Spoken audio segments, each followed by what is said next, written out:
बार यशोदा को क्रोध आया। यशोदा कहती है नंद बाबा से, आपको जाना है तो जाइए, हम कृष्ण बलराम को मथुरा नहीं जाने देंगे किसी भी हाल में।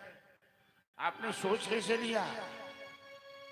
आप जानते हैं कि कंस मेरे लल्ला को देखना नहीं चाहता है। मथुरा के नर नारी की स्वभाव अच्छे नहीं है। कन्हैया तो माँ के साथ सोता था बिस्तर पर। 12 बजे रात में कन्हैया ने बिस्तर टटोल कर देखा तो मैया यशोदा बिस्तर पर नहीं थी। आंगन के किसी कोने में जाकर आंसू बहा रही थी, रो रही थी। कान्हा ने आंचल लेकर माँ का आंसू पोंछा। कहा, माँ क्या बात है, क्यों तू इतनी रात में अकेले में सुनसान में बैठकर आंसू बहा रही है? यशोदा कन्हैया को छाती से लगाकर रोने लगती है। लल्ला, जब से अक्रूर आया है वृंदावन, हमें भय लगता है कि तू कहीं वृंदावन न चला गया, तू मथुरा न चला गया। लल्ला, मैं तुम्हें देखकर ही जी रही हूं। जब जब तुम्हें भोजन कराती हूँ, तेरा श्रृंगार करती हूँ, मेरी छाती गदगद हो जाती है। और हमें भय है इस बात का कि तू मथुरा जाएगा तो वापस नहीं आएगा, क्योंकि आज तक मैंने तुमसे एक सत्य छिपा कर रखा है। कन्हैया कहता है, मैया कैसा सत्य? तो तू मेरा अपना बेटा नहीं है, तू देवकी का पुत्र है। मैंने तुम्हें जन्म नहीं दिया है, मैंने केवल तेरा लालन पालन किया है। और तू मथुरा जाएगा तो अपनी माता पिता के पास तुम। कन्हैया कहते हैं, माँ तुम कैसी बातें कर रहे हो? अरे माँ केवल जन्म देने से ही माँ नहीं होती है। तुमने जो माँ की ममता हमें दी है, हमें प्यार दिया है, ऐसा तो संसार में किसी भी पुत्र को नहीं मिला होगा। भैया यशोदा जैसी मैया कोई संसार में दूसरी नहीं हो सकती। तुमने सोच कैसे लिया कि तू मेरी माँ नहीं है, मैं तेरा बेटा नहीं हूं, मैं मथुरा जाकर वापस नहीं आऊंगा? भैया तू जानती है कि मैं झूठ नहीं बोलता हूं, लेकिन कुछ आवश्यक काम है जो हमें जाना पड़ेगा, फिर मैं तेरे पास चला आऊंगा, तू विश्वास रख। भोली भाली यशोदा जानती है कि मेरा लल्ला झूठ नहीं बोलता है। दोनों माँ बेटे रात्रि विश्राम किए। भोर से भोर उठकर यशोदा कन्हैया को स्नान कराई, उनका श्रृंगार किया। यशोदा दिन में 3 बार 4 बार कन्हैया को सजाती थी, श्रृंगार करती थी, तिलक करती थी, गजरे लगाती थी, कन्हैया का मुख चुम्बन करती थी। कन्हैया है ही इतना प्यारा, इतना दुलारा कि पूरे गोकुल के लोग, पूरे वृंदावन के लोग कन्हैया को अपना बेटा मानते। कई बार तो यशोदा को शंका हो जाती है, ये लोग कहीं मेरे बेटा को छीन न ले हमसे। सभी कहती हैं कि ये मेरा बेटा है, ये मेरा बेटा है। और कन्हैया सबको इतना प्यार देता है कि सबको सही में लगता है कि कन्हैया मेरा अपना है। और बात भी सही, भगवान सबके अपने हैं, सबके हृदय में बैठे। जो उनसे प्यार करता उनके साथ वो भी प्यार करते हैं। ब्रजवासी तो कन्हैया के लिए अपना प्राण न्यौछावर कर सकते हैं, कन्हैया के इशारे पर अपनी जान दे सकते हैं। अक्रूर जी रथ लेकर द्वार पर खड़े हो गए भोर से भोर, बिना नहाए धोए, क्योंकि अक्रूर जी के मन में एक बात की शंका है कि जितना जल्द हो सके कृष्ण को लेकर मथुरा प्रस्थान कर जाऊं, क्योंकि विलंब जितना ही होगा समस्याएं उतनी ही बढ़ती चली जाएगी। जब ब्रजवासियों को पता लगेगा कि कृष्ण वृंदावन से जा रहा है तो सब रास्ता रोक देंगे, कोई जाने नहीं देंगे। ये ब्रजवासी इनसे इतना प्यार करता है। लेकिन गोपियों को पता लगा कैसे न कैसे, और झुंड की झुंड गोपियां सब आ गई। अक्रूर जी के रथ को चारों तरफ से घेर लिया। सभी अक्रूर जी से लड़ने लगे। अक्रूर जी तो डर के मारे भयभीत हो गए, खामोश हो गए। सभी गोपियां कहने लगी, अरे तुम क्या करने आए हो वृंदावन? तू चला जा मथुरा, तू कंस की नगरी का रहने वाला है, तेरा स्वभाव भी कंस जैसा है। हम लोग कन्हैया को नहीं जाने दे सकते। कन्हैया हमारा है, कन्हैया पर हमारा अधिकार है। केवल नंद यशोदा का अधिकार नहीं है कि उनके कहने से कन्हैया चला जाएगा। ब्रजमंडल का ही सितारा नहीं, जगती तल का उजियार है हो। मनमोहकता इतनी उसमें, सबके मन का अति प्यार है वो। कही भांति विषारू बता मोहन, मनमोहन प्राण हमारा है तू। मत छोड़ चलो वृंदावन को, नहीं तेरे बिना गवारा है कुछ। मत जा कन्हैया, तू हमें छोड़कर मत जा। सुखदेव जी पूरे भागवत में इसी प्रसंग में आकर परीक्षित से कहते हैं, महाराज जब कृष्ण वृंदावन से जाने लगे तो गोपियों का क्या हाल हुआ। धरती रो पड़ी, आसमान रो पड़ा, जड़ चेतन सब रोने लगा। और मेरी वाणी में वो दम नहीं कि मैं इस प्रसंग को लंबा कर सकूं। जो गोपियां आज तक सास ससुर की मर्यादा मानती थी, अपने कुल खानदान की मर्यादा मानती थी, आज ये गोपियां सारी मर्यादाएं तोड़ दी। एवं ब्रुवाणा विरहा तुरा वृषा, ब्रज स्त्रियः कृष्ण गृहीत मानसा। विसृज्य लज्जां रुरुदुः ससुस्वरं, गोविंद दामोदर माधवी। भैया यशोदा कन्हैया को छाती से लगा कर रोने लगी। के मोर अंगना में ठुमो की जल गई, तो तेली बचन के सुन गई रे कन्हैया। तो तेली बचन के सुन गई रे कन्हैया। के मोरा अंगना में भूमि धीरी गई। के मोरा अंगना में घूमो की चलते मैया मैया कही के बजे तेरे कन्हैया। मैया मैया कही के बजे तेरे कन्हैया।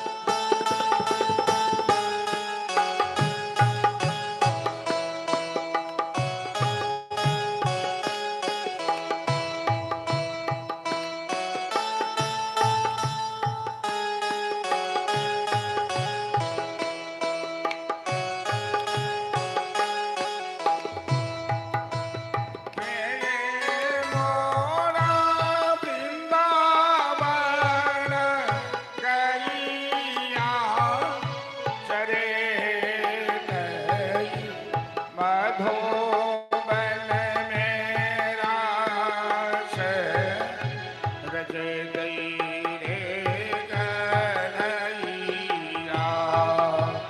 मधुवन मेरा सरज दई रे कन्हैया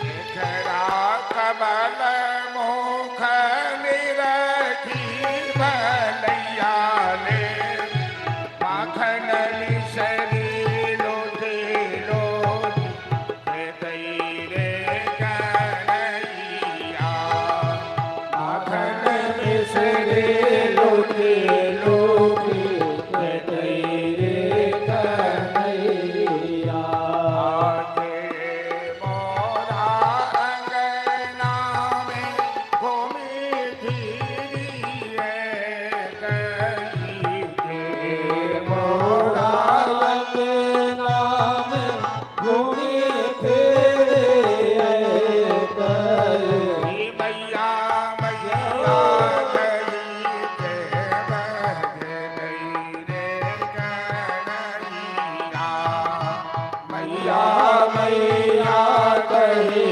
मैं बजत रे कन्हैया कोतरी बचन दे सोने गई रे कन्हैया तो तेरी वचन के सुन गई रे कन्हैया जय जय श्री राम राधेश्याम पुरुष गड़बड़ा जाइए हम कुरो ताल में कहै छी अहाँ सब कुनो ताल में कहै छी।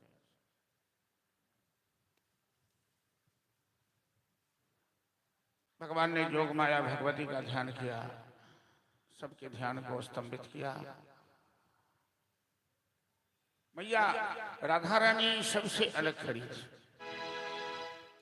और राधा रानी के ऊपर किसी जोग माया का प्रभाव नहीं पड़ सकता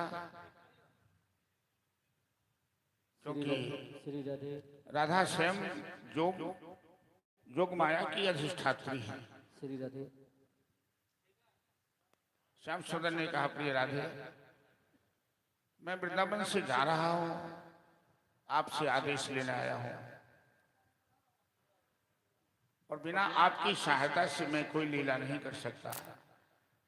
राधा जी ने कहा श्याम सुंदर आप तो मथुरा जाकर राजा बनेंगे राजनीति में हाथ बटाएंगे लेकिन मैं आपके याद में किस तरह जिंदा रहूंगी आपने कभी सोचा मेरे जीने का सहारा क्या होगा। श्याम सुंदर ने कहा राधे ये प्यारी बंसी मैं आपको सौंप रहा हूं आप जानती हैं ये बंसी मेरा जीवन है मैं बंसी के बिना कभी चैन नहीं रहता हूं और ये बंसी मैं आपको इसलिए सौंप रहा हूं कि जब जब आप बंसी बजाकर हमें याद करेंगे मैं आपके पास रहूंगा। अपनी पीताम्बरी और अपनी बंसी श्याम सुंदर ने राधा जी को सौंपा सांत्वना के लिए यादगार के लिए। परीक्षित ने सुखदेव जी से पूछा कि बंसी में तो कन्हैया के प्राण बसते थे बंसी के बिना कन्हैया कभी चैन नहीं रहते थे और आज ये प्यारी बंसी श्याम सुंदर ने राधा जी को इसे सौंप दिया। सुखदेव जी कहते हैं महाराज राधा जी उनकी शक्ति है राधा और श्याम अलग नहीं है तो राधा और बंसी प्रेम की प्रतीक है। वृंदावन प्रेम की भूमि है और मथुरा कंस की नगरी है। मथुरा में प्रेम का कोई महत्व नहीं है। कंस की नगरी में मार काट का महत्व है अस्त्र शस्त्र का महत्व है। श्याम सुंदर जानते हैं कि बंसी का आदर ब्रजवासी ही कर सकते हैं कंस की नगरी में रहने वाले लोग नहीं। इसलिए प्रेम की प्रतीक बंसी को श्याम सुंदर ने राधा जी को सौंप दिया। अब अक्रूर जी से कहा कि चाचा रथ को आगे बढ़ाइए, जब तक योग माया का प्रभाव है तभी तक ये ब्रजवासी शांत हैं। जैसे ऑपरेशन करने वाले आदमी को इत्थर सुंघा दिया जाता है और जब तक इत्थर का नशा होता तब तक उसे दर्द का अनुभव नहीं होता, नशा उतरते ही फिर कराहना शुरू करता। इसी तरह ये करेंगे।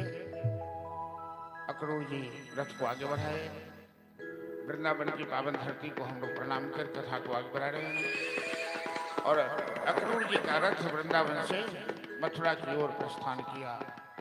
सारे ब्रजवासी चित्र की भांति, मूर्ति की भांति, दीवार में लिखे चित्र की भांति एक टक देखते रह गए। जब तक रथ आंख से ओझल हो जाता तब तक सब एक टक देखते रहे। ऐसा लगा ब्रजवासियों का प्राण रथ पर बैठकर जा रहा है। अक्रूर जी स्नान नहीं किए थे, यमुना में स्नान किए, रथ को रोके। नंद बाबा भी ग्वाल वालों के साथ है, बैलगाड़ी पर बैठे हुए हैं और अक्रूर जी यमुना में स्नान करने गए तो अक्रूर जी के मन में अभी तक संदेह था कि कंस कहीं कृष्ण को मार न दे। कृष्ण बलराम इतने सुंदर हैं कि कंस कहीं इनको क्षति न पहुंचे। तो भगवान ने अक्रूर जी को अपने विराट रूप का दर्शन दे दिया। ब्रह्मादि समस्त देवता भगवान की स्तुति कर रहे हैं। कंस इनका क्या बिगाड़ेगा। अक्रूर जी ने भगवान की स्तुति की और अक्रूर जी अपने जीवन को धन्य समझा कि आज इन गौर श्याम दोनों का दर्शन हुआ, मेरा जीवन धन्य हो गया। और उन्होंने कहा, कन्हैया तुमने अपना असली रूप दिखाकर हमें संतुष्ट कर दिया, भय मुक्त कर दिया। हमें तो भय था इस बात का कि कंस कहीं तुम्हें मार न डाले। अब तो मेरी समझ में बात आ गई कि तू काल का भी काल, स्वयं महाकाल है, तेरा बाल बका कौन कर सकता है। अक्रूर जी का रथ आगे बढ़ा, बैलगाड़ी पर नंद बाबा बैठे हुए सभी जा रहे हैं। जब वृंदावन की सीमा पार की, मथुरा की सीमा में रथ पहुंचा तो कृष्ण बलराम कहते हैं नंद बाबा से कि बाबा आप बैलगाड़ी पर बैठकर आगे बढ़े और हम ग्वाल वालों के साथ यहाँ से पैदल यात्रा करेंगे। अक्रूर जी को कहा कि आप रथ लेकर आगे जाइए, हम जिंदगी में पहली बार वृंदावन से बाहर जा रहे हैं और मथुरा के सभी नर नारी इनके दर्शन के लिए सड़क के किनारे कतारबद्ध होकर, पंक्तिबद्ध होकर झरोखे पर भीड़ लगाए हुए हैं। कृष्ण बलराम की चर्चा तो बहुत दिनों से दिग्दिगंत में चल रही है, सभी इनके दर्शन के लिए भीड़ लगाए हुए हैं। ग्वाल वालों के साथ पैदल यात्रा शुरू की है। ग्वाल वालों ने कहा, कन्हैया अरे हम पहले बार शहर में जा रहे हैं, मथुरा तो राजधानी है, हम चरवाहे हैं, हमारा स्वभाव भी, हमारा पोशाक भी चरवाहा वाला है, थोड़ा कपड़ा अच्छा हो जाता तो अच्छा रहता। श्याम सुंदर ने कहा, हाट बाजार तो सभी बंद हैं, कंस ने कर्फ्यू लागू किए हुए हैं, लेकिन देखते हैं कोई। इसी बीच में एक धोबी कपड़े की मुठरी लेकर कंस के दरबार की ओर जा रहा था। कन्हैया ने धोबी को आवाज लगाई, अरे मामा जी जरा सुनना। धोबी को बड़ा गुस्सा आया, ये हमें मामा क्यों कहता है, हमें चिढ़ा तो नहीं रहा है, कहे तो हमें मामा क्यों कहते हो। कन्हैया ने कहा, मामा जी मथुरा के राजा कंस मेरे मामा हैं, अब तू मथुरा की प्रजा हो तो तुम भी मामा लगोगे। मेरी बात सुनो, इसमें से कुछ कपड़े मेरे ग्वाल बाल को दे दो, इन्हीं कपड़े अच्छे नहीं हैं, इस शहर में जा रहे हैं। धोबी ने कहा, ये राज दरबार का कपड़ा है, तू ग्वाला होकर, चरवाहा होकर ये कपड़ा पहनने का तुम्हें शर्म नहीं आती है। बलराम जी ने कहा, कन्हैया धोबी का स्वभाव तो बड़ा टेढ़ा लगता है। कन्हैया कहते हैं, भैया ये आज का टेढ़ा नहीं है, ये तो जन्म जन्मांतर का टेढ़ा है। इसने सीता के ऊपर अंगुली उठाया था अयोध्या में, इसका हिसाब किताब बराबर करना है। और ऐसा झापर धोबी को भगवान ने लगाया, धोबी ने प्राण त्याग दिया। कपड़े खोलकर सारे ग्वाल बालों ने कपड़ा धारण किया। सबके कपड़े बड़े अच्छे हैं, कीमती कपड़े हैं। फिटिंग में कुछ अंतर है। तो एक टेलर मास्टर की दुकान खुली हुई थी, वहां सबने फिटिंग करवाया। ग्वाल वालों ने कहा कन्हैया थोड़ा सा चंदन हो जाता, क्योंकि ब्रजवासी चंदन के बड़ी प्रेमी है। हमारे मिथिला में तो राक्षसी स्वभाव के लोग ज्यादा हैं, मांस मछली खाने वाले, मांस खाने वाले, उन्हें चंदन अच्छा नहीं लगता है। चंदन तो पवित्रता का द्योतक है। चंदनम मददे नित्यम पवित्रम पापनाशनम। तो चंदन पवित्रता प्रदान करता है, आपदा हरती है, लक्ष्मी वसत सरदा, आपदा हरती सतम लक्ष्मी वसत सरदा। लेकिन यहाँ के लोग ज्यादा अलग बलग खाने में विश्वास रखते हैं, वैष्णवता को, वैष्णव धर्म को की निंदा करते हैं, आलोचना करते हैं।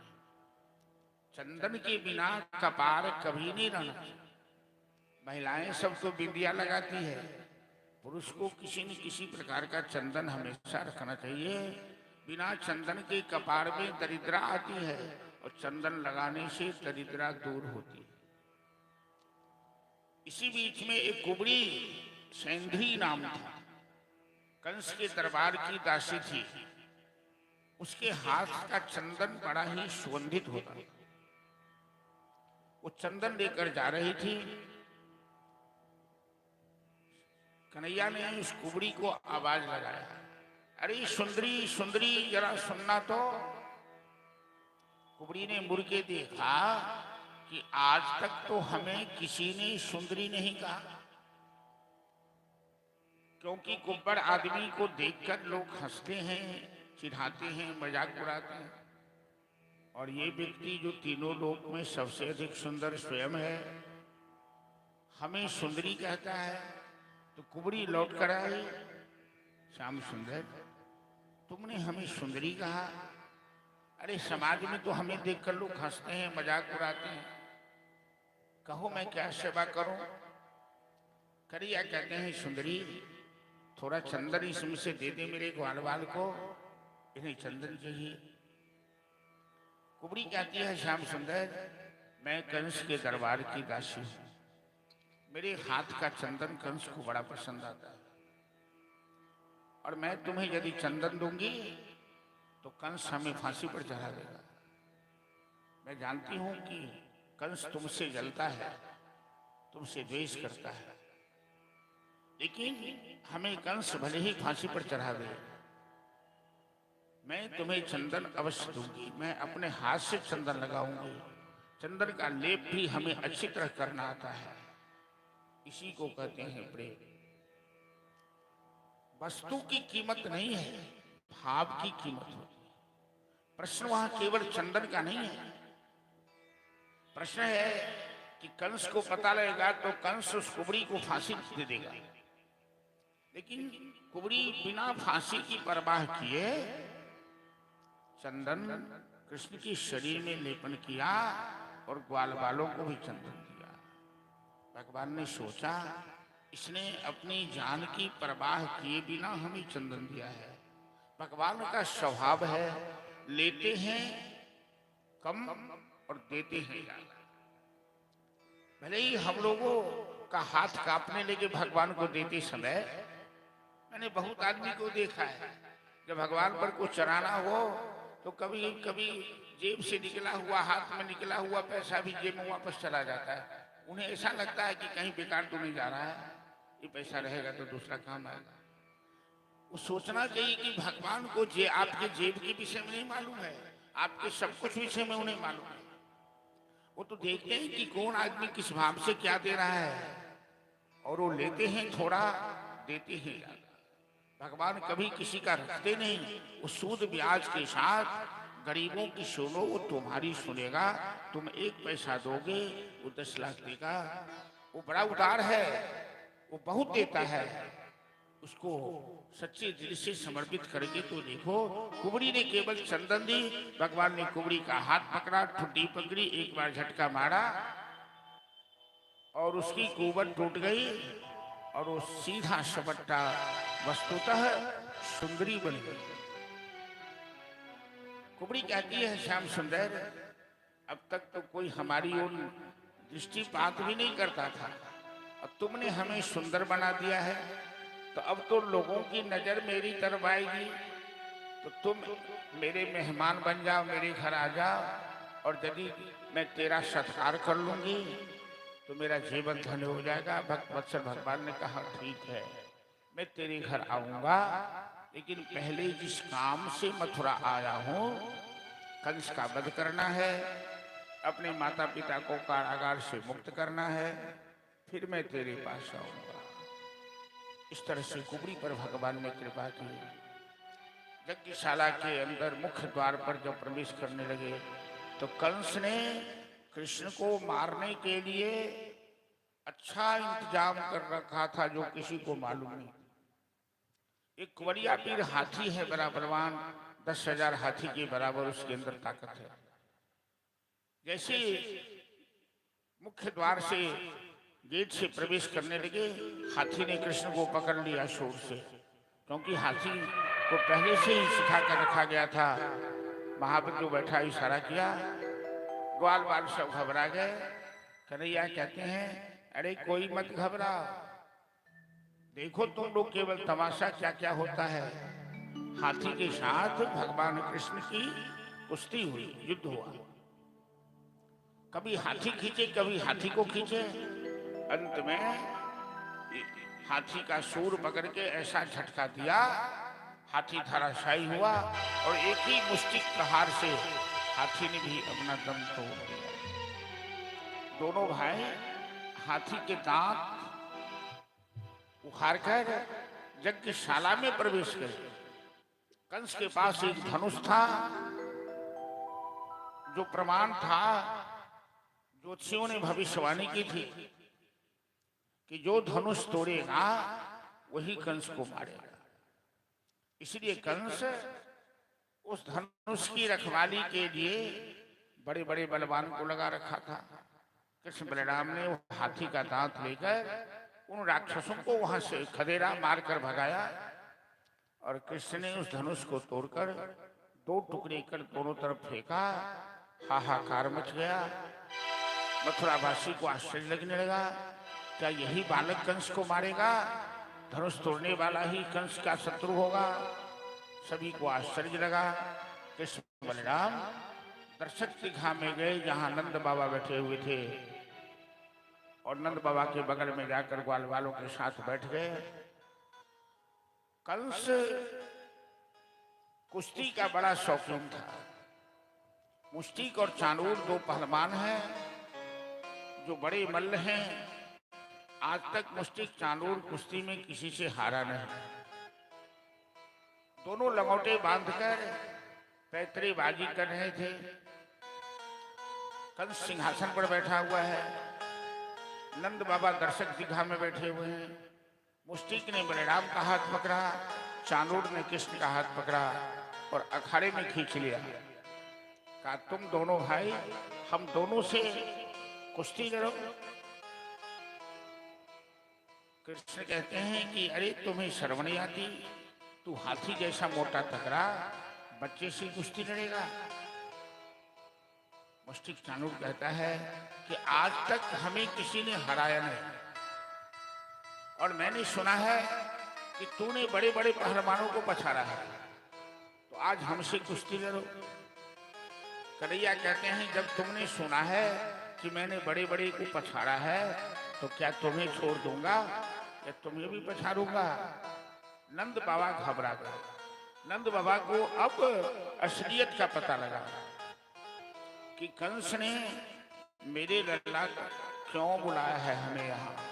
कंस मेरे लल्ला को मारने के लिए बुलाया है, लेकिन कंस के भय से कोई बोल नहीं रहा है, और यहाँ तो बड़ा अनर्थ हो रहा है।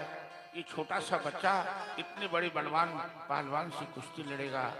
नंद बाबा घबरा कर भोलेनाथ का ध्यान किए। कुछ देर के बाद नंद बाबा बजरंगबली का ध्यान करने लगे।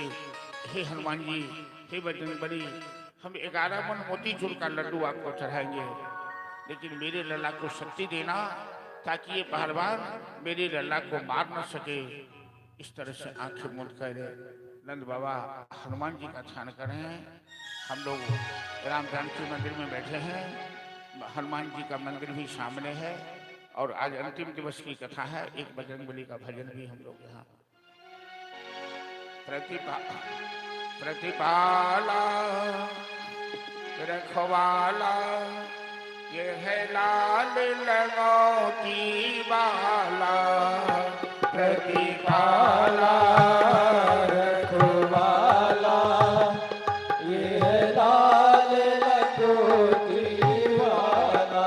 ओ प्रतिपाला रखवाला ये है लाल लंगोटी वाला। प्रतिपाला रखवाला ये है लाल लंगोटी वाला। सकल जगत के स्वामी हो तुम। सकल जगत के स्वामी हो तुम। घर घर करत उजाला उजाला प्रतिपाला रखवाला ओ है लाल लंगोटी वाला। प्रतिपाला रखवाला वो है लाल लंगोटी वाला।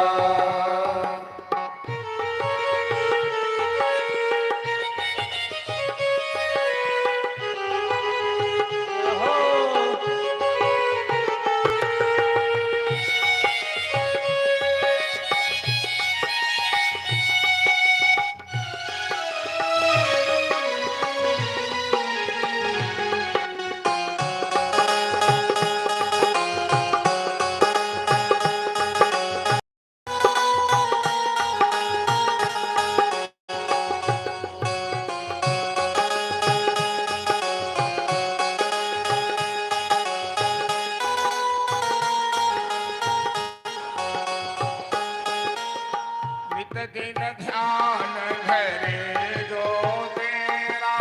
नित दिन ध्यान धरे जो तेरा। नित दिन ध्यान धरे जो तेरा। नित दिन ध्यान धरे जो तेरा। जपे राम की माला हो।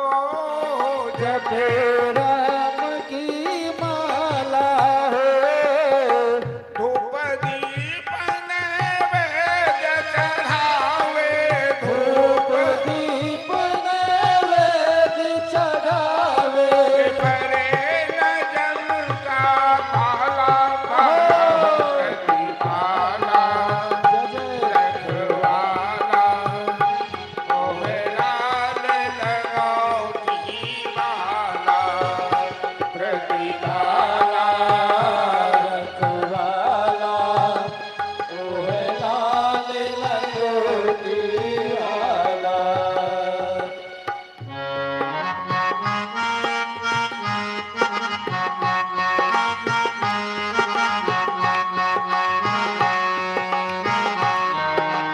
सभा में उड़ता जाए मेरे लाल ध्वजा बजरंगी का हो। मेरे लाल ध्वजा बजरंगी का हो जी हो जी। सभा में उड़ता आए मेरे लाल ध्वजा बजरंगी का हो। मेरा लाल ध्वजा बजरंगी का होगी होगी।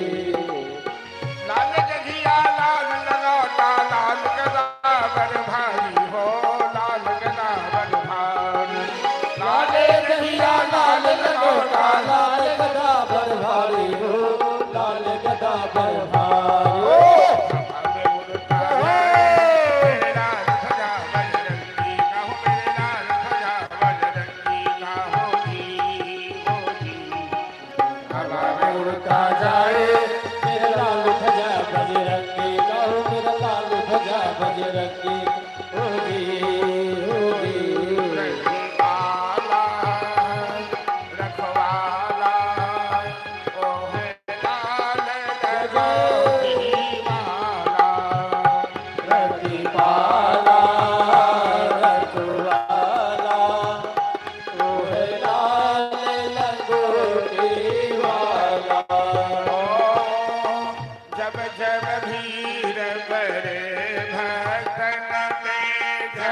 जब वीर परे भक्तन पे जब जब वीर परे संतन पे जब जब वीर परे संतन पे तूने दिया सहारा हनुमान जी तूने दिया सहारा हनुमान जी हे दुख भंजन अंजन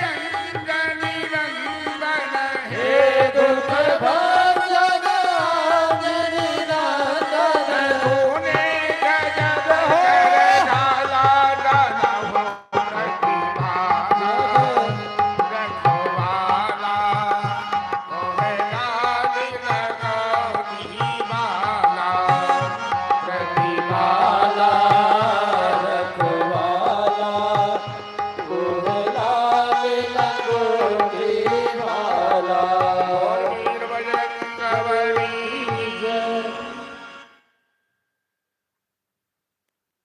अपनो दुगुन तरफ बढ़न दियो ढोलक के नाल के एक ही गुण में चले करे हाँ कहीं भगाल करे अपने प्यार जगह ओकरा नहीं कोई मुस्टिक जानवर के साथ कृष्ण बलराम की कुश्ती हुई श्री कृष्ण ने चानूर को और बलराम जी ने मुस्टिक को पहले तो उसके साथ खेल खेला बाएं दाएं ऊपर नीचे जब दोनों पहलवान की शक्ति ढीली पड़ी दोनों को उठाकर छोटा सा बच्चा इतने बड़े हाथी जैसे पहलवान को पछाड़ा छाती पर बैठ गए अब पहलवान की छाती पर बैठकर कहने लगे अरे ओ पहलवान जी क्या हो गया कह रहे थे आज तक हम किसी से हारे ही नहीं तो बच्चे से हार गए ऐसा घोषा जमाया मुस्टिक चालोर ने दम तोड़ दिया उसकी आंखें निकल गई रक्त बमन करने अब कंस सिंहासन पर बैठकर चिल्लाने लगा क्योंकि कंस के सेवक सब नगाड़े पर चोट दे रहे थे अरे मूर्खों मेरे पहलवान तो मारे गए अब तुम नगाड़े पर चोट क्यों दे रहे हो नगाड़े पर चोट देना बंद करो मेरे पहलवान मारे गए कृष्ण बलराम अखाड़े से छलांग लगाया मामा कंस के पास का मामा कंस क्यों चिल्ला रहे हो मरते समय लोगों का यही हाल होता है और जब तक कंस सावधान होता तब तक कृष्ण ने कंस का केश पकड़ा सिंहासन से पछाड़ा और छाती पर बैठे कुछ भी नहीं चला कंस का कंस की छाती पर बैठकर कृष्ण कहने लगे मामा कंस तुमने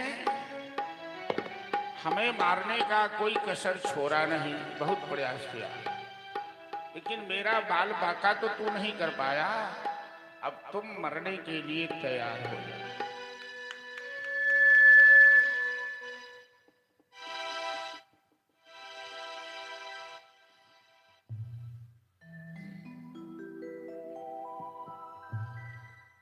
तू मरने के लिए तैयार हो जा और ऐसा घूसा जमाया कि कंस ने अपना दम तोड़ दिया अब सब मथुरावासी कृष्ण बलराम की जयकारा लगाने लगे बोल कृष्ण बलराम की जय मथुरा की सारी प्रजा कंस के आतंक से भयभीत रहती थी क्योंकि कंस किसी के साथ अच्छा व्यवहार नहीं करता था और कंस के मरते ही मथुरा की प्रजा जयकारा लगाने लगी कंस की दो पत्नियां थी अस्थि प्राप्ति जरासंध की पुत्री दोनों रोने लगी कृष्ण बलराम ने मामा कंस को मारा और मामी की गोद में जाकर बैठे दोनों भाई दोनों मामी की गोद में बैठे और दोनों आंसू बहाने लगे। दोनों पत्नियां तो रो रही थी अपने पति के वियोग में, और कृष्ण परिणाम मामा के वियोग में रोने लगे। मामा को मार भी दिए, रोने भी लगे, मामी ये मामी, मामा यो मामा, ओ मामा आप कैसे मर गए हो मामा। मामी हम कसम खा के कहते हैं हमने मामा को नहीं मारा है, मामा तो इतने बड़े बलवान थे, कैसे मर गए। दोनों पत्नियां कहती है बेटा तू क्यों रोते हो, तू थोड़े ही मारा है, वो तो अपने पाप से अपने मर गए। काल दंड गही काहू न मारा।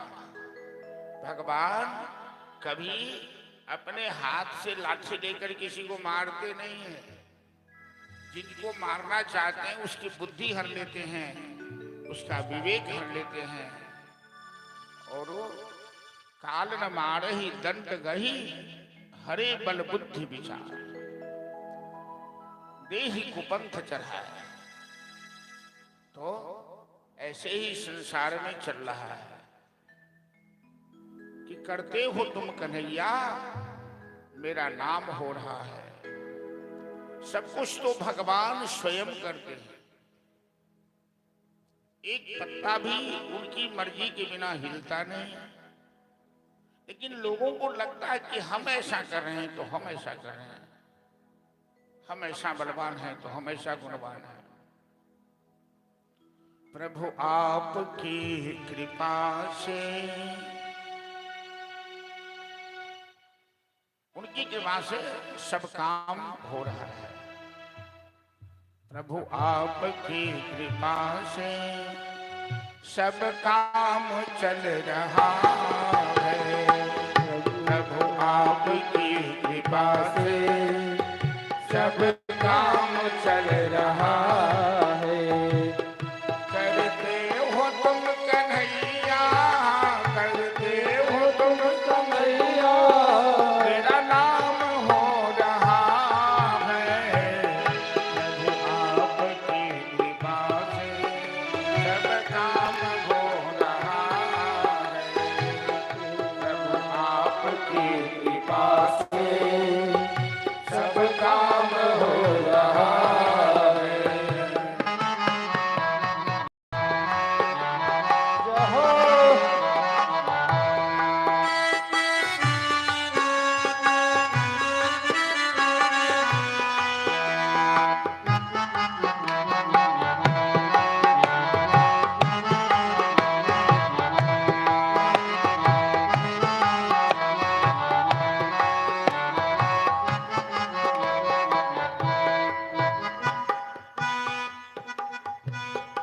पतवार के बिना ही मेरी नाव चल रही है।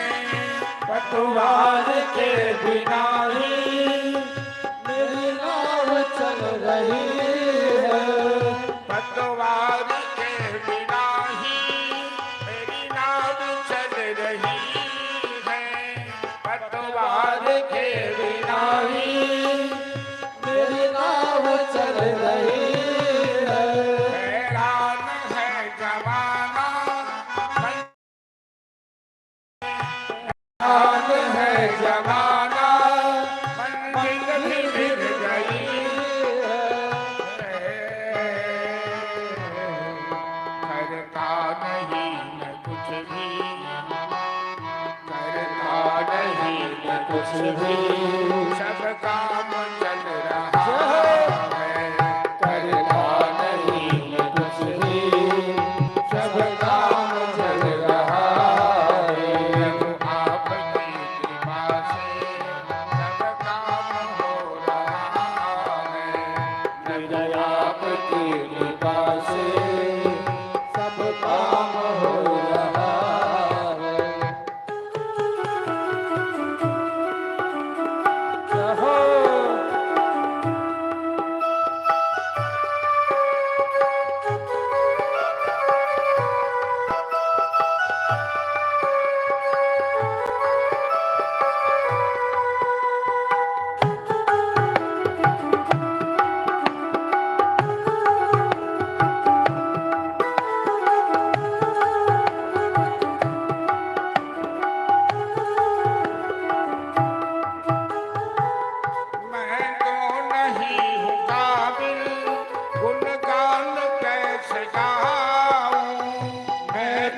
नहीं हो काबिल, तेरा नाम कैसे गाऊं। टूटी हुई वाणी से गुणगान कैसे गाऊं।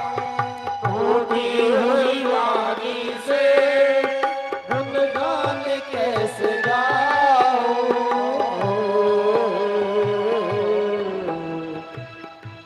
करता नहीं तेरी बदौलत ही, तेरी बदौलत से सब काम चल रहा है। तेरी बदौलतों से सब काम चल रहा है। करते हो तुम कन्हैया, करते हो तुम कन्हैया, तेरा नाम हो रहा है। तेरा यहाँ कृपा से सब काम हो रहा है। प्रभु आपकी कृपा से सब काम हो रहा है। जय जय श्री राम। कंस का उद्धार किया भगवान, तो मारते नहीं है, उद्धार करते हैं। कंस अपने पिता उग्रसेन को बंदी बना राजा बना था, कारागार में डालकर। और कृष्ण बलराम पहले चाचा उग्रसेन को कारागार से मुक्त किया। उग्रसेन आंसू बहाने लगा, कृष्ण बलराम से हाथ जोड़कर कहा, अब मथुरा का ये यदुवंशी का राज हमसे संभलने वाला नहीं है, तुम दोनों भाई संभालो। कृष्ण बलराम राज संभालने के लिए, स्वराज सम्राट संभालने के लिए संस्कार की जरूरत होती है। हम तो अभी ग्वाले वंश से आए हैं, हम पढ़े लिखे भी नहीं हैं और हमारा कोई संस्कार नहीं हुआ है। अभी कुछ दिन आप संभालिए, फिर मैं विचारूंगा। फिर अपने माता पिता के पास आए कारागार में। जितने रक्षक थे सबको मार पीट कर भगाया, ताले तोड़ा। वसुदेव देवकी के हाथ पांव में जो हथकड़ी मेरी थी उसे कटवाया और अपने माता पिता से मिले। वसुदेव जी अपने लला को अपने गले से लगाया। अब तक तो उनकी आंख से दुख के आंसू बह रहे थे, अब खुशी के आंसू बहने लगे। गर्गाचार्य जो उनके कुल पुरोहित हैं, जिन गर्गाचार्य की चर्चा मैं कल कर चुका हूं कि कृष्ण बलराम का नामकरण संस्कार किए थे, उन्होंने नंद जी से कहा, नंद जी ये दोनों बालक वसुदेव के पुत्र हैं, देवकी के पुत्र हैं, आप इन्हें कुछ दिन यहाँ रहने दीजिए, इन्हें बहुत सारा काम करना है मथुरा में। नंद बाबा आंख से आंसू बहाने लगे। मैया यशोदा ने जो कृष्ण बलराम को भोजन के लिए रास्ता में खाने के लिए बना कर दिया था, दोनों पुत्र को अपनी गोद में बैठाकर नंद बाबा यशोदा के हाथ का बना हुआ प्रसाद खिलाया और दोनों पुत्र को गले से लगाकर आंसू बहाने लगे। कहने लगे, कन्हैया हम लोगों से यदि कोई गलती हुई हो तो क्षमा करना, हम तो ग्वाले हैं, हम पढ़े लिखे नहीं हैं, लेकिन हमारा दिल शुद्ध है, हमारा मन पवित्र है, हम सच्चे दिल से तुमसे प्यार किए हैं। तुम बूढ़े माँ बाप को भूलना मत, हमें याद रखना। कृष्ण बलराम नंद बाबा के गले से लिपट गए। कहने लगे, बाबा आपने हमें पराया बना दिया, मैं आपका हूं, हम कभी आपको नहीं भूल सकते। ब्रजवासियों ने जो हमें प्रेम दिया है वो प्रेम तो हम कभी भूल ही नहीं सकते। ग्वाल बाल को गले से लगाया। सभी ग्वाल बाल कहने लगा, कान्हा हम तेरे सखा हैं, हम पढ़े लिखे नहीं हैं, हमने तुम्हें बहुत परेशान किया, कभी तेरे कंधे पे बैठा तो कभी तेरा कान पकड़ लिया, कभी तुम्हें चिढ़ा दिया, हमें क्षमा करना। सभी ग्वाल बालकों को गले से लगाकर कन्हैया रोने लगे। कहा, सखाओ, तुम लोग हमारे प्राण से भी ज्यादा प्रिय हो। तुम जितने हमें प्रिय हो, हमें बलदाऊ भी उतना प्रिय नहीं है, न लक्ष्मी हमें उतना प्रिय है। हम तुम्हें कभी नहीं भूल सकते हैं, लेकिन आवश्यक काम है मथुरा में, जो हमें कुछ दिन यहाँ रहना पड़ेगा। इस तरह से ग्वाल बालों के साथ नंद बाबा मथुरा से लौटने लगे। बार बार अपने लल्ला को मुड़ मुड़ कर देखते हैं, निहारते हैं, आंसू बहाते हुए। यही जीवन है। 11 साल 3 महीना कृष्ण बलराम वृंदावन में रहे और ब्रजवासियों को इतना आनंद दिया। इनके 11 साल कैसे बीत गए ये किसी को पता भी नहीं लगा। अब मथुरा में दूसरी लीला भगवान करेंगे। इनका कोई संस्कार नहीं हुआ था, मुंडन संस्कार, यज्ञोपवीत संस्कार, क्योंकि ग्वाले वंश में थे, अब क्षत्रिय वंश में आए हैं। वसुदेव जी का वंश अपना क्षत्रिय का वंश है। तो पहले वसुदेव जी ने अपने दोनों लल्ला का मुंडन उपनयन संस्कार संपन्न किया। और जीवन में सबसे बड़ा संस्कार होता है विद्या संस्कार, विद्या अध्ययन करना, विद्या प्राप्त करना। तो वसुदेव जी ने कृष्ण बलराम को शिक्षा प्राप्ति के लिए गुरुकुल भेजा। पहले गुरुकुल की परंपरा थी हमारे यहाँ। बच्चे यज्ञोपवीत के बाद गुरुकुल जाते थे पढ़ने और 12 साल में विद्या प्राप्त करके कुशल नागरिक बन के, विद्वान बन के आते थे। संदीपन मुनि का आश्रम गोदावरी नदी के किनारे था। संदीपन मुनि बड़े ही ज्ञानी, ब्रह्म विद्या के ज्ञाता हैं। उसी गुरुकुल में गए कृष्ण बलराम शिक्षा प्राप्त करने और 1 साल में ही शिक्षा प्राप्त किया। भगवान पढ़ते नहीं है, भगवान की सांस से वेद निकला है। सरस्वती भगवान की दासी है जो विद्या की अधिष्ठात्री है, लेकिन मानव रूप में आए हैं तो मानवोचित सभी लीला कर। जहां हजारों विद्यार्थी रहते थे, उन हजारों विद्यार्थी में कन्हैया का एक ही मित्र मिला, भागवत में जिसका नाम भी नहीं है, सुदामा जी का। कृष्ण शासित सखा कश्चित ब्राह्मणो ब्रह्मवित्तमः विरक्तः इंद्रियार्थेषु प्रशांतात्मा जितेंद्रिय। ये सुदामा जी का परिचय है। एक मित्र कृष्ण के थे गुरुकुल में, जिनसे बड़ी ही मित्रता थी, घनिष्ठता थी। शिक्षा प्राप्ति के बाद कृष्ण ने गुरुदेव से कहा, गुरुदेव हम गुरुदक्षिणा में आपको क्या दें? संदीपन मुनि ने कहा कि तुमने विद्या प्राप्त कर ली, इससे बढ़कर गुरुदक्षिणा क्या हो सकती है। हाँ, मेरा एक आदेश है कि तुम शिष्य परंपरा की रक्षा करना, और जैसे तुम मेरे विद्यार्थी बने हो, वैसे तुम भी किसी विद्यार्थी को तैयार करना। और भगवान कृष्ण गुरु के आदेश का पालन किया है। अर्जुन जैसे शिष्य को बनाकर गीता का ज्ञान देकर, ब्रह्म विद्या का ज्ञान देकर। गुरु माता ने कहा, कन्हैया तुम तो सामर्थ्यवान हो। 12 साल पहले मेरा एक ही पुत्र था जो समुद्र में डूब कर मर गया, समुद्र की लहर में। मेरी गृहस्थी सोनी है। तुम यदि मेरे पुत्र को ढूंढ कर ला दो तो मैं मुझ पर बहुत बड़ा एहसान होगा। भगवान ने कहा, तथास्तु। भगवान ने समुद्र का मंथन किया, जमलोक पर आक्रमण किया और 12 साल पहले जो गुरुपुत्र की मृत्यु हुई थी उसे पुनर्जीवन दान दिया। वृत्तेन जो गुरुसतम जबलोक अनितम तच्चानयत शरणदः परमास्त्र दग्ध।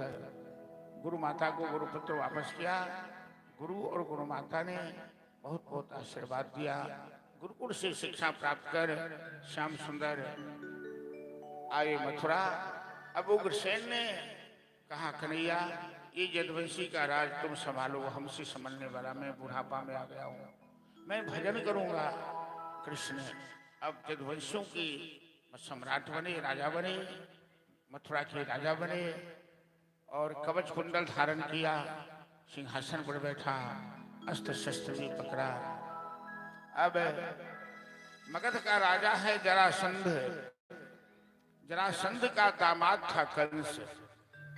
जब कृष्ण ने कंस को मारा, जरासंध बड़ा ही बलवान है, वो अपार सेना लेकर यदुवंशियों पर आक्रमण कर दिया और बलराम और जरासंध जी का युद्ध हुआ। युद्ध में जरासंध पराजित हुआ, उनकी सेना पराजित हुई। 17 बार जरासंध ने यदुवंशियों पर, मथुरावासियों पर आक्रमण किया है। भगवान श्री कृष्ण दिन भर तो प्रजा की सेवा करते हैं और रात में अकेले छत पर जाकर, झरोखे पर जाकर बैठकर आंसू बहाते हैं, रोते हैं। मथुरा में उनके एक मित्र थे और मंत्री भी थे, उद्धव जी महाराज, जो कृष्ण के बचपन के साथी थे। वो बृहस्पति के शिष्य, परम विद्वान और भगवान के परम भक्त थे। उद्धव जी ने पूछा कि भगवान, आप तो मथुरा के राजा हो, अब आप क्यों रोते हैं, क्यों आंसू बहाते हैं, आपको क्या कष्ट है? यहाँ आप तो ग्वाला वंश में थे, चरवाहा थे, यहाँ तो सम्राट बन गए, आपको खुशी होनी चाहिए। भगवान कृष्ण ने उद्धव से कहा, सखा उद्धव, तुम पहले आदमी हो जो मेरा हालचाल पूछने आए हो। जब से मैं वृंदावन से आया हूं, कोई मेरे नजदीक आने से डरता है, कोई हमसे हालचाल नहीं पूछता है। हमें वो ब्रजवासी बार बार याद आता है। कितना भोला भाला था ब्रजवासी सब, जिसे किसी प्रकार का हमसे भय नहीं था। हमारे साथ गेंद खेलता था, गुल्ली डंडा खेलता था, कभी खेल में हमको हरा देता था, कभी मेरे कंधा पर बैठ जाता था। कितना प्यार था मैया यशोदा का। एक एक घंटा के बाद मैया कहती थी, लल्ला कुछ खा लो, तुम्हें भूख लग गई है, तुम मक्खन खा लो, ये खा लो। ये मथुरा कंस की नगरी है, यहाँ हमें वो प्रेम दिखाई नहीं देता है। और मैं तो प्रेम का भूखा हूं कि उधो मोहि ब्रज विष रतना, हंस सुता के सुंदर कलरव, अरु कुंजन की छां। यह मथुरा कंचन की नगरी, मणि मुक्ता भैल जाऊं। जब ही सुरती आवत वा ब्रज की, जब ही सुरती आवत वा ब्रज की, हिय उमगत जियना ही उधो मोहि ब्रज विष रतना। इतना कहते हुए श्याम सुंदर रोने लगे। गला अवरुद्ध हो गया, जरा मैथिली में कही जी गला बकोर लगना है। भगवान श्याम सुंदर का यही हाल हुआ। उद्धव जी कहते हैं कि प्रभु, आपकी लीला तो मेरी समझ में नहीं आ रही है। ये वृंदावन वाले, ये ब्रजवासी अनपढ़ हैं, गंवार हैं, चरवाहे हैं, गोबर बीछने वाली है, भेड़ बकरी चराने वाली है, उनमें ऐसा क्या है कि आप उन्हें याद करते हैं? और ये मथुरा, हेलो हेलो, आप तो मथुरा के, हेलो, अरे क्या कर दिया? ठीक से चल रहा था, क्यों छूटे हो बीच में? अब तो आप मथुरा, हेलो कम करो, बोलो। आप तो मथुरा के राजा हो, उन ब्रजवासियों की यहाँ से क्या तुलना की जाती है? भगवान कहते हैं उद्धव, ये यथा माम प्रपद्यन्ते तांस्तथैव भजाम्यहम्। उद्धव, मेरा स्वभाव होता है कि जो हमें जिस रूप में भजता है मैं उसे उसी रूप में भजता हूं। मैं ये नहीं देखता कि ये पढ़ा हुआ है, ये अनपढ़ है कि गंवार है, ये क्या है। मैं तो प्रेम का भूखा हूं। मथुरावासी सोने चांदी के बीच महल में रहते हैं, लेकिन मथुरावासियों के दिल में प्रेम नहीं है, लेकिन ब्रजवासियों के दिल में बड़ा प्रेम है। उद्धव, तू तो विद्वान है, लेकिन प्रेम तुम नहीं समझते हो, तेरे दिल में प्रेम नहीं है। ये प्रेम की बात है उद्धव, तेरी समझ में नहीं आ रही है। ये तो प्रेम की बात है उद्धव, बंदगी तेरे बस की नहीं है। ये तो प्रेम की बात है उद्धव, बंदगी तेरे बस की नहीं है। यहाँ शरद के होते हैं सौदे, यहाँ शरद के होते हैं सौदे। आस की इतनी सस्ती नहीं है, यहाँ शरद के होते हैं सौदे। आस की इतनी सस्ती नहीं है। ये तो प्रेम की बात है उद्धव।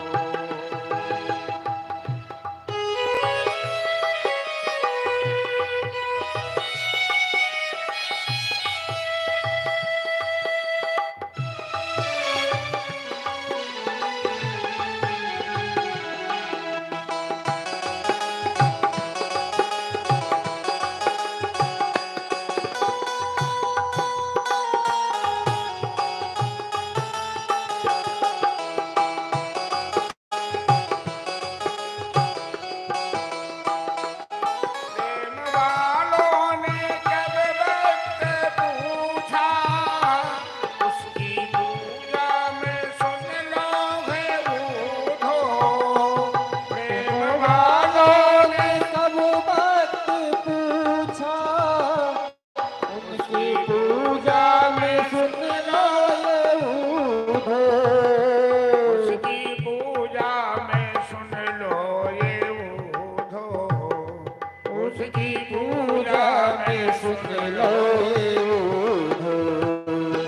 यहाँ दम दम में होती है पूजा, यहाँ दम दम में होती है पूजा।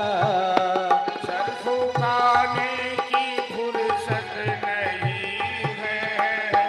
यहाँ दम दम में होती है पूजा।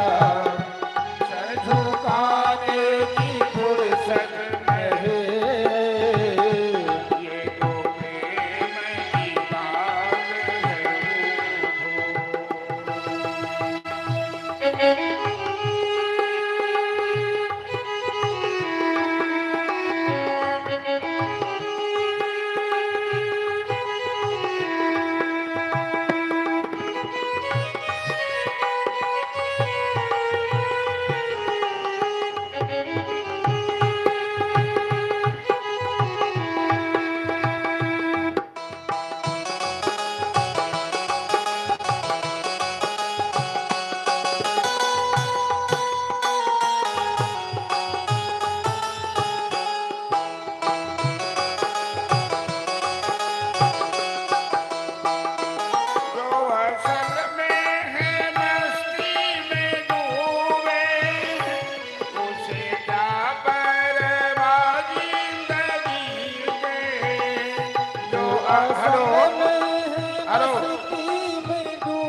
उनको क्या पड़ी वह जिंदगी के, उसे क्या पर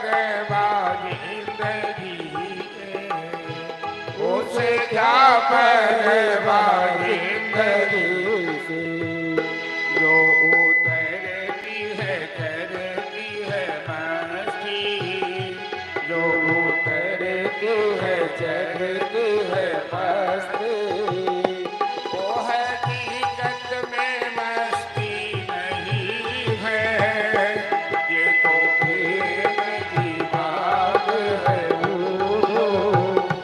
बंदगी तेरे बस की नहीं है जिनके नजरों में है शाम प्यारे, वो तो रहते हैं जग से निरारे।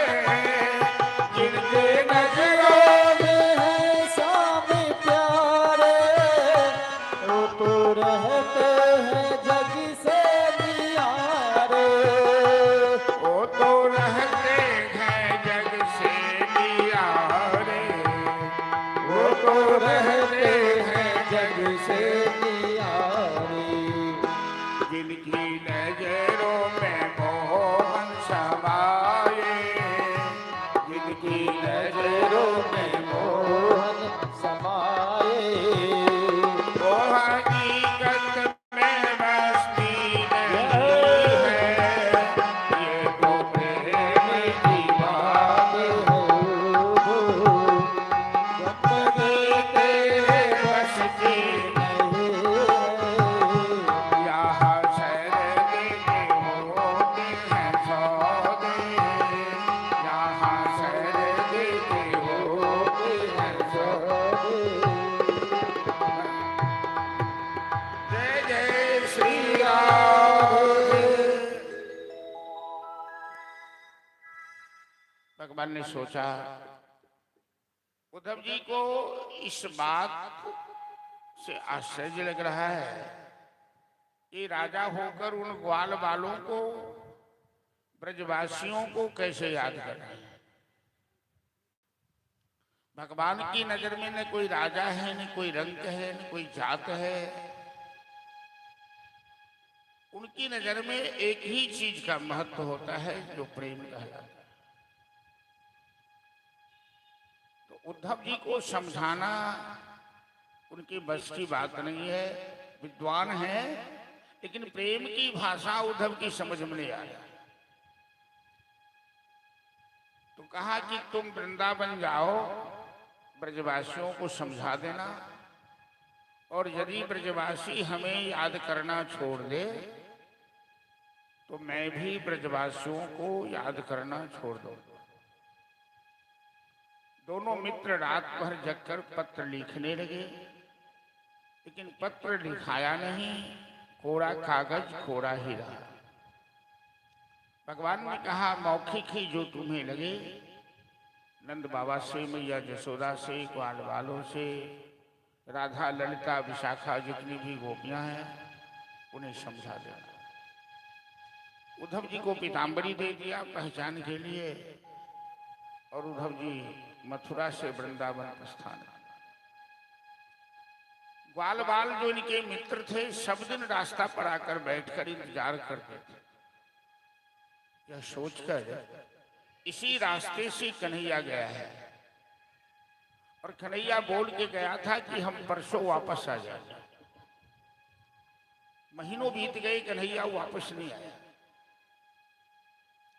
तो ग्वाल बाल ने देखा उद्धव जी का स्वरूप भी श्याम वर्ण है। दूर से देखने में लगा कि श्री कृष्ण आ रहे हैं, पीताम्बर ओढ़े हुए हैं।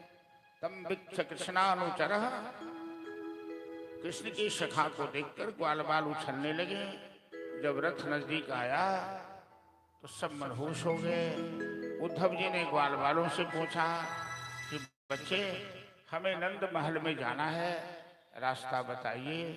ग्वाल बाल ने बातचीत करते हुए, कन्हैया का हाल चाल पूछते हुए उद्धव जी को नंद महल पहुंचाया। ग्वाल वालों ने कहा यही नंद बाबा का महल है। और उद्धव जी रथ से नीचे उतरे।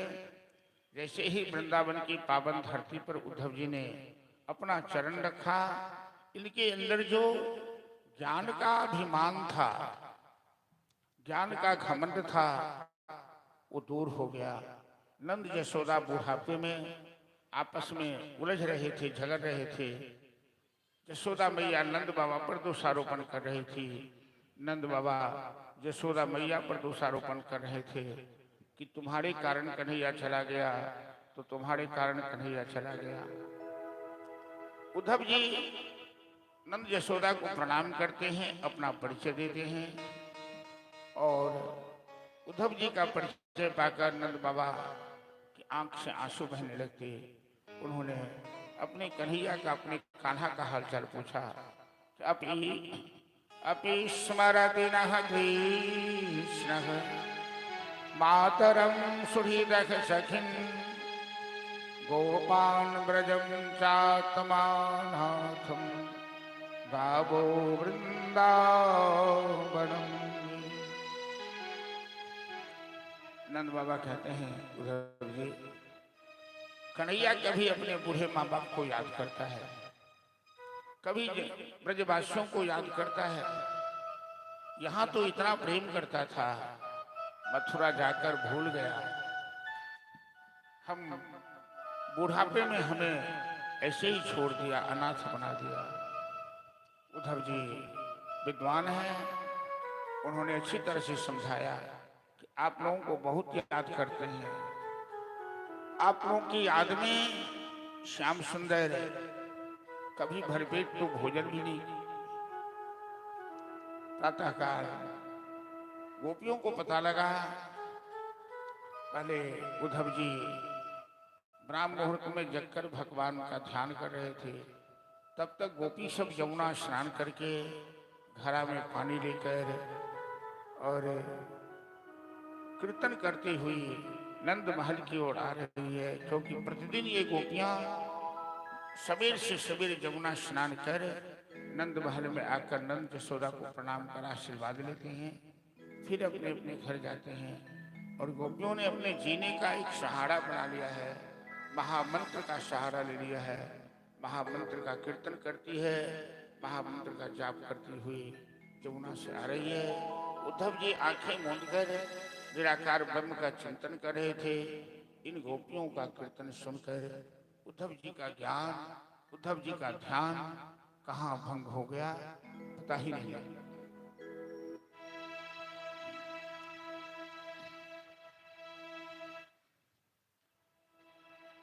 श्री कृष्ण गोविंद हरे मुरारी, हे नाथ नारायण वासुदेव, श्री कृष्ण गोविंद हरे मुरारी, हे नाथ नारायण वासुदेवा, श्री कृष्ण गोविंद हरे मुरारी, हे नाथ नारायण वासुदेवा, श्री कृष्ण गोविंद हरे मुरारी, हे नाथ नारायण वासुदेवा, हे नाथ नारायण वासुदेवा, हे नाथ नारायण वासुदेवा, हे नाथ नारायण वासुदेवा, हे नाथ नारायण वासुदेवा। बोलो श्री कृष्ण गोविंद हरे मुरारी, हे नाथ नारायण वासुदेवा, श्री कृष्ण गोविंद हरे मुरारी, हे नाथ नारायण वासुदेवा,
हम लोग उद्धव गोपी संवाद में चल रहे हैं भागवत कथा के माध्यम से। उद्धव और गोपियों के बीच जो वार्ता हुई जिस स्थान पर, उसका नाम है ज्ञान गुदरी। ज्ञान गुदरी नाम इसलिए पड़ा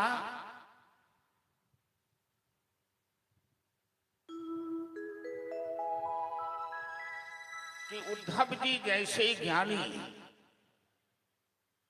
गोपियों जैसे मूर्खों से पाला पड़ा, लेकिन गोपी जैसे मूर्ख के सामने उद्धव जी जैसे विद्वान की बुद्धि काम नहीं कर पाए। क्यों? ये गोपी अंगूठा छाप थी, गाय भेड़ बकरी चराने वाली थी। इनमें ऐसा क्या था कि उद्धव जी जैसे विद्वान उनके सामने नतमस्तक हो गए, हाथ जोड़कर प्रार्थना करने लगे? क्योंकि जिनके ऊपर परमात्मा की कृपा हो जाती है, या जो परमात्मा से प्रेम कर लेता है, परमात्मा के साथ जिसका लगाव हो जाता है, उसके सामने बड़े बड़े विद्वान, वेद शास्त्र पुराण सब नीचे हो जाते हैं। ये गोपी पढ़ी लिखी नहीं थी, स्कूल कॉलेज पाठशाला नहीं गई थी, लेकिन जो जगत का पालनहार श्याम सुंदर है, अपने प्रेम से उसको बस में कर लिया। और कन्हैया इन गोपियों के लिए अपना द्वार खोल के रखा था। ये गोपी उनके प्राण से भी ज्यादा प्रिय थी। उद्धव जी ने जो जो तर्क दिया इन गोपियों को समझाने के लिए, क्योंकि भगवान ने उद्धव का घमंड तोड़ने के लिए वृंदावन भेजा। घमंड किस बात का है? मैं बड़ा विद्वान हूं, ये गोपियां सब तो मूर्ख है। अब कोनो शहर के आदमी जाए गांव घर में, तो पढ़ल लिखल छे, वो पढ़ल लिखल नहीं छे, तो बहुत शहर वाला के स्टाइल मारे वाला के होई छे, जे गांव में रह वाला मनुख नहीं होई छे। वो सब कोनो मनुख नहीं छे। वो सूट वूट लगा ले के तो मनुख हो गए। आ गांव वाला के उपजाल अन्न, गांव वाला के पोसल पालल जे गाय महीष से तकर दूध खाकर शहर वाला जिये छे, लेकिन शहर वाला स्टाइल मारे छे। गांव वाला के देहाती कहे छे, देहाती भुच्चर कहे छे। यही बात है। ये गोपियां को उद्धव जी समझ रहे कि मूर्खा है, गोबर बेचती है, गाय चराती है, हम तो विद्वान हैं। लेकिन जब गोपियां श्याम सुंदर के विषय में तर्क करने लगी, परिचय देने लगी, मेरा कन्हैया हमारा प्राण है, मेरा कन्हैया सब कुछ है, मेरा कन्हैया ही गोवर्धन उठाया है, कालिया नाग को नाथा है, कन्हैया गोकुल का राजा है, कन्हैया हमारा प्राण है, हम कन्हैया में बसते हैं, कन्हैया हम में बसता है। उद्धव जी को ऐसा लगा कि मैं ज्ञानी होकर भी, मैं शास्त्रों के ज्ञाता होकर भी, विद्वान होकर भी परमात्मा को नहीं जाना। जो ये मूर्ख गोपियों ने परमात्मा को समझा। अंत में उद्धव जी कहते हैं कि वंदे नंद व्रज स्त्रीणां पादरेणुमभिच्छ्रशः यासां हरिकथोद्गीतं पुनाति भुवनत्रयम्। अंत में उद्धव जी इन गोपियों के सामने सरेंडर करेंगे, नतमस्तक होकर कहते मैं प्रणाम करता हूं इन गोपियों को, क्योंकि जिन पर भगवान की कृपा हो जाती है उसके सामने न वेद है न शास्त्र है, कुछ भी नहीं। उद्धव जी भगवान से प्रार्थना करने लगे कि आशा महो चरण रेणुजुषामहंसाम् वृंदावने किमपि गुल्मलतौषधी या दुस्तजन स्वजन मार्ज पथम च हित्वा भेजुर्मुकुंद पदवीं श्रुतिभिर्ब्रह्मज्ञान।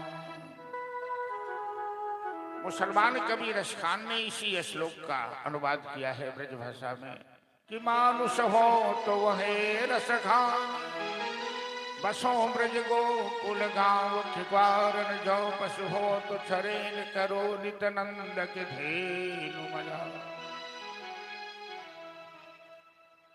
गोपियां कहती है उद्धव जी, हमें कन्हैया से कुछ नहीं चाहिए। ऐसा लगता होगा कन्हैया कि हम कुछ उनसे मांग रहे हैं। अरे हम उनके लिए जान दे सकते हैं। एक बार कन्हैया का दर्शन करना चाहता, अखिया हरि दर्शन को प्यास, देखन चाहत हो कमल नयन को, निष्दिन रहत उदास। जाके कहिएगा उस छलिया से, उस मनमोहन से कि प्रेम करके निर्वाह नहीं करना था तो प्रेम किया, बंसी बजाया, रास रचाया, मन को छुड़ाया, चित्त को छुड़ाया और मथुरा जाकर बैठ गया। ये मथुरा तो काजर की कोठरी है, कंस की नगरी है। कन्हैया का ऐसा स्वभाव नहीं था। कंस की नगरी में जाने से स्वभाव बदल गया, स्थान का प्रभाव सबके ऊपर पड़ता है। बंसी बजाओ के मोहना, बंसी बजा के मोहना, क्यों कर दिया किनारा, बंसी बजा के मोहना, क्यों कर लिया किनारा, बंसी बजा के मोहना, क्यों कर दिया किनारा, बंसी बजा के मोहना, क्यों कर लिया किनारा, जो कर लिया किनारा, जो कर लिया किनारा, क्यों कर लिया किनारा, क्यों कर लिया किनारा, अपनों से हाय ऐसा, अपनों से हाय ऐसा, व्यवहार है तुम्हारा, अपनों से हाय ऐसा, व्यवहार है तुम्हारा, बंसी बजा के मोहना।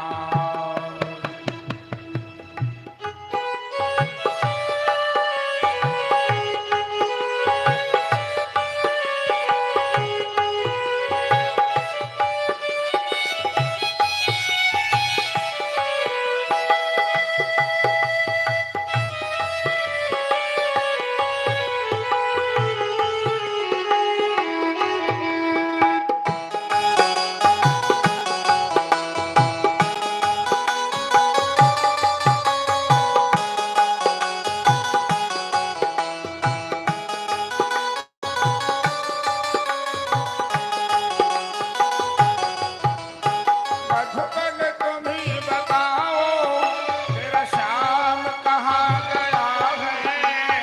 मधुबन तुम ही बताओ, मेरा श्याम कहाँ गया है। मधुबन तुम ही बताओ, अरे मोहन कहाँ गया है। मधुबन तुम ही बताओ, मोहन कहाँ गया है। कैसे झुलस गया है, कैसे झुलस गया है कोमल बदन तुम्हारा, कैसे झुलस गया है कोमल बदन तुम्हारा। बंसी बजा के मोहना, क्यों कर दिया किनारा, बंसी बजा के मोहना, तो कर लिया किनारा, बंसी बजा के मोहना।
चले गए हैं। कहती है नीलधारा तुम भी चले गए हैं, कहती है नीलधारा। बंसी बजा के मोहना तो कर दिया किनारा। बंसी बजा के मोहना तू कर लिया किनारा। बंसी बजा के मोहना। गोपियां कहती है श्याम उद्धव जी,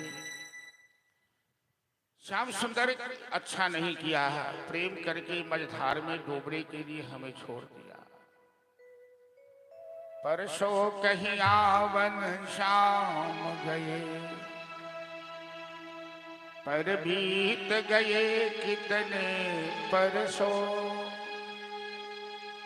परसों न घटे परसों न बहे, परसों की बात गई ही बरसों। श्याम सुंदर ने कहा था कि हम परसों आ जाएंगे, बरसों बीत गए और उनका परसों नहीं होता है। उद्धव जी आप देख रहे हैं उनके वियोग में वृंदावन का क्या हाल है। जमुना की धारा लील हो गई है, कुंज गली मुरझा गई है, राधा की आंख से आंसू कभी सूखते नहीं। ये गांगी गाय घास नहीं खाती है, ये मथुरा की ओर टुकुर टुकुर देख रही है। हम उससे कुछ मांगते नहीं है, एक बार केवल दर्शन करना चाहते हैं। उद्धव जी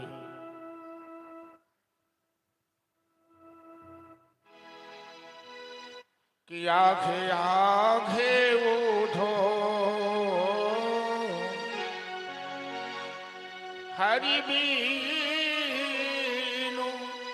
वृंदावन नहीं भावल रे की। जहियास श्याम गेला गोकुला बिसरी गेला। किया है उधो हरि बिनु वृंदावन नहीं भावल रे की। किया है हरे बीनु वृंदावन में भाव रे की।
बड़े ज्ञानी थे, गए समझाने, लेकिन खुद ही समझ कर आए। उद्धव जी की आंख से भी आंसू बहने लगे। मथुरा लौट कर आए और श्याम सुंदर से झगड़ने लगे कि आप तो बड़े कठोर लगते हैं, ब्रजवासी आपके लिए प्राण गंवा रहे हैं और आप उन्हें एक बार दर्शन देने नहीं जाते हैं, ये तो उचित नहीं है। भगवान ने कहा कि तो प्रेम की बात है उद्धव, बंदगी तेरे बस की नहीं। प्रेम के जगत में विरह में भी आनंद आता है। विरह प्रेम की जागृत गति है और सुषुप्ति मिलन है। मिलन अंत है मधुर प्रेम का और विरह जीवन। प्रेम विरह में ही अधिक पलता है।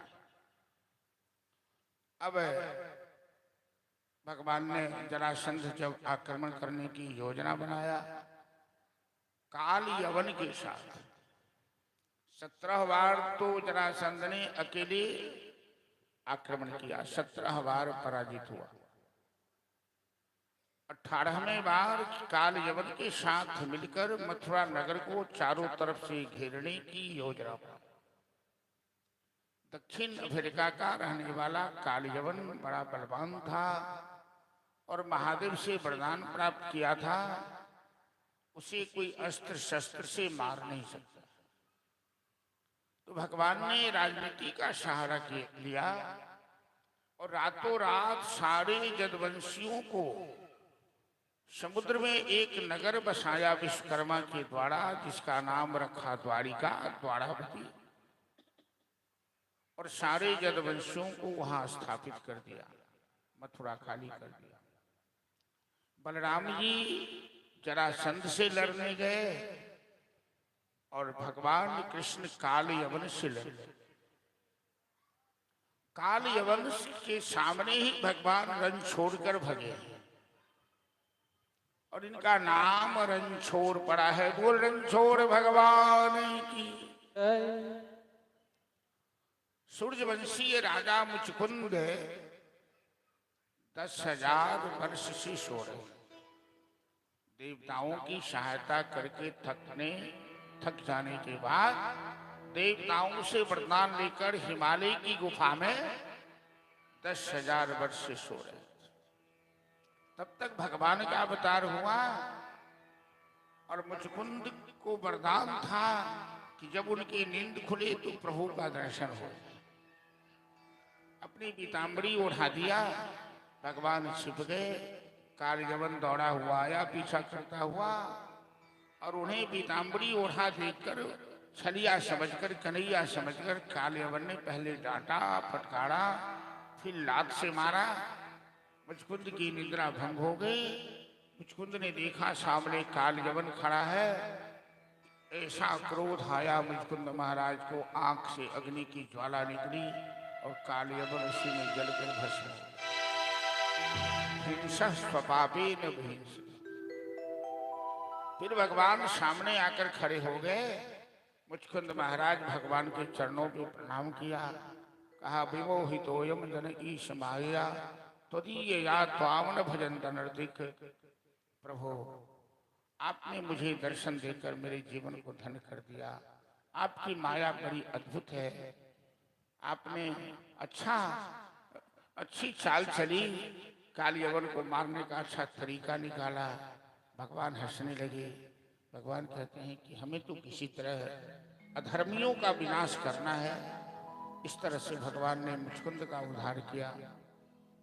विदर्भ देश है, विदर्भ देश के राजा का नाम है भीष्मक और भीष्मक के 5 पुत्र हैं और एक पुत्री है रुक्मिणी महारानी। रुक्मिणी साक्षात लक्ष्मी है। रुक्मिणी भगवान कृष्ण से प्रेम करते हैं और रुक्मिणी का बड़ा भाई जो रुक्म है वो अपनी बहन का विवाह एक राक्षस के साथ, शिशुपाल के साथ करना चाहता है, क्योंकि रुक्म भगवान कृष्ण से द्वेष करता है, ईर्ष्या करता है।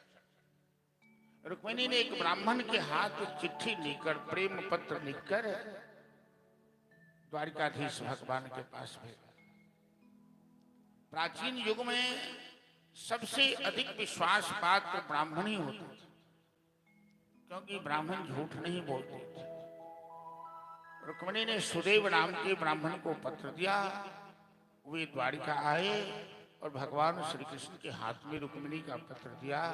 रुक्मिणी ने पत्र में लिखा था, सत्वा गुणान भुवन सुंदर्शन वतान्ते निर्विश्य कर्ण विवरे हरतों तापम रूपम दशा दुष्मता मखिलार्थ लाभम तो अच्युता दशम पत्र।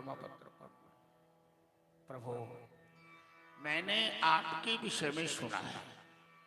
मेरे पिताजी के पास राजे महाराजे सब आया जाया करते हैं और सभी आपकी प्रशंसा करते हैं। मैंने आपको अपना पति मान लिया है। मैं अपना जीवन आपके चरणों में समर्पित कर चुकी हूँ। मेरा भाई मेरा ब्याह शिशुपाल के साथ करना चाहता है, और यदि समय से आकर आपने हमें अपहरण नहीं कर लिया, मुझे यहाँ से नहीं ले गए, तो मैं आत्महत्या कर लूंगी। इस तरह से रुक्मिणी ने पत्र लिखा। द्वारिकाधीश भगवान कृष्ण सीधे रथ पर बैठे, ब्राह्मण देवता को बैठाए और विदर्भ देश की यात्रा की। पीछे से बलराम जी भी सेना लेकर चले। भगवान कृष्ण गिरिजा मंदिर में जाकर बैठ गए और ब्राह्मण देवता ने रुक्मिणी को जाकर सूचना दी कि तुम्हारे प्रियतम गिरिजा मंदिर में बैठकर तुम्हारी प्रतीक्षा कर रहे हैं। तुम अपने प्रियतम से मिलकर अपने जीवन को धन्य करो। रुक्मिणी को बड़ी प्रसन्नता हुई और रुक्मिणी खुशी से अपनी सभी सहेलियों को बुलाने लगी और सबसे कहने लगी कि आओ मेरी सखियां, मेरी सहेलियां, आज मैं दुल्हन बनने वाली हूँ।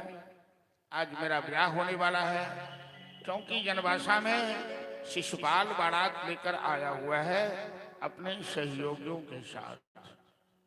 रुक्मिणी मीराबाई का सुंदर पद है और रुक्मिणी की भावना श्याम सुंदर के प्रति कि ऐसे बर को क्या बरना जो जन्म लिए मर जाए। बड़ियो गिरधर लाल को जन्म सफल हुई जा। आओ मैं हेलो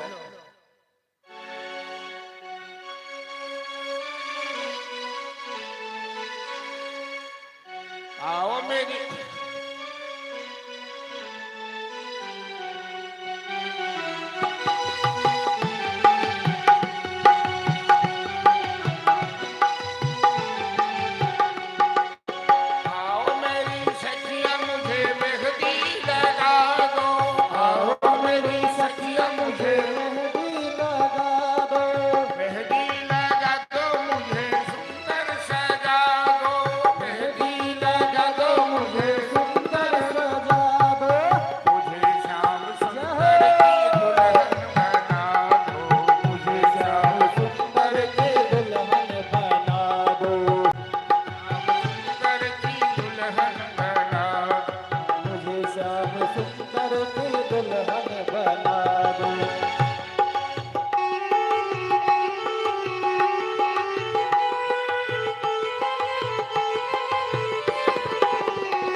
मधु दुल्हा जो कबू न छूटे, अटल सुहाग की बिंदिया लगा दो, अटल सुहाग की बिंदिया लगा दो, मुझे श्याम सुंदर की दुल्हन बना दो, मुझे श्याम सुंदर के दुल्हन बना दो, मुझे श्याम सुंदर की दुल्हन बना दो।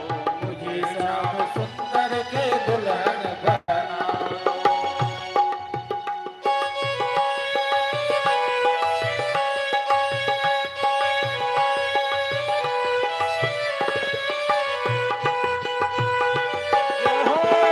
ताली बजाते हुए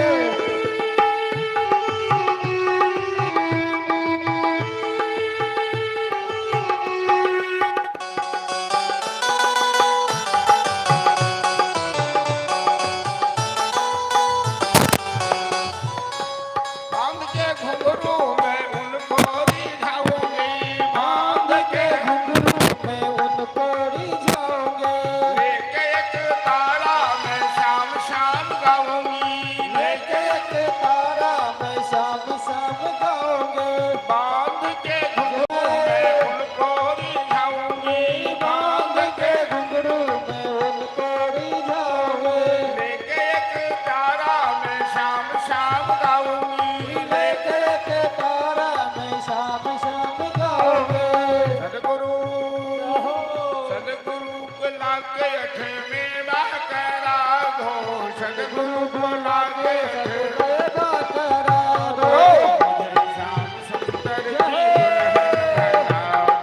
मुझे श्याम सुंदर की दुल्हन बना दो, मुझे श्याम सुंदर की दुल्हन बना दो, मुझे श्याम सुंदर की दुल्हन बना दो।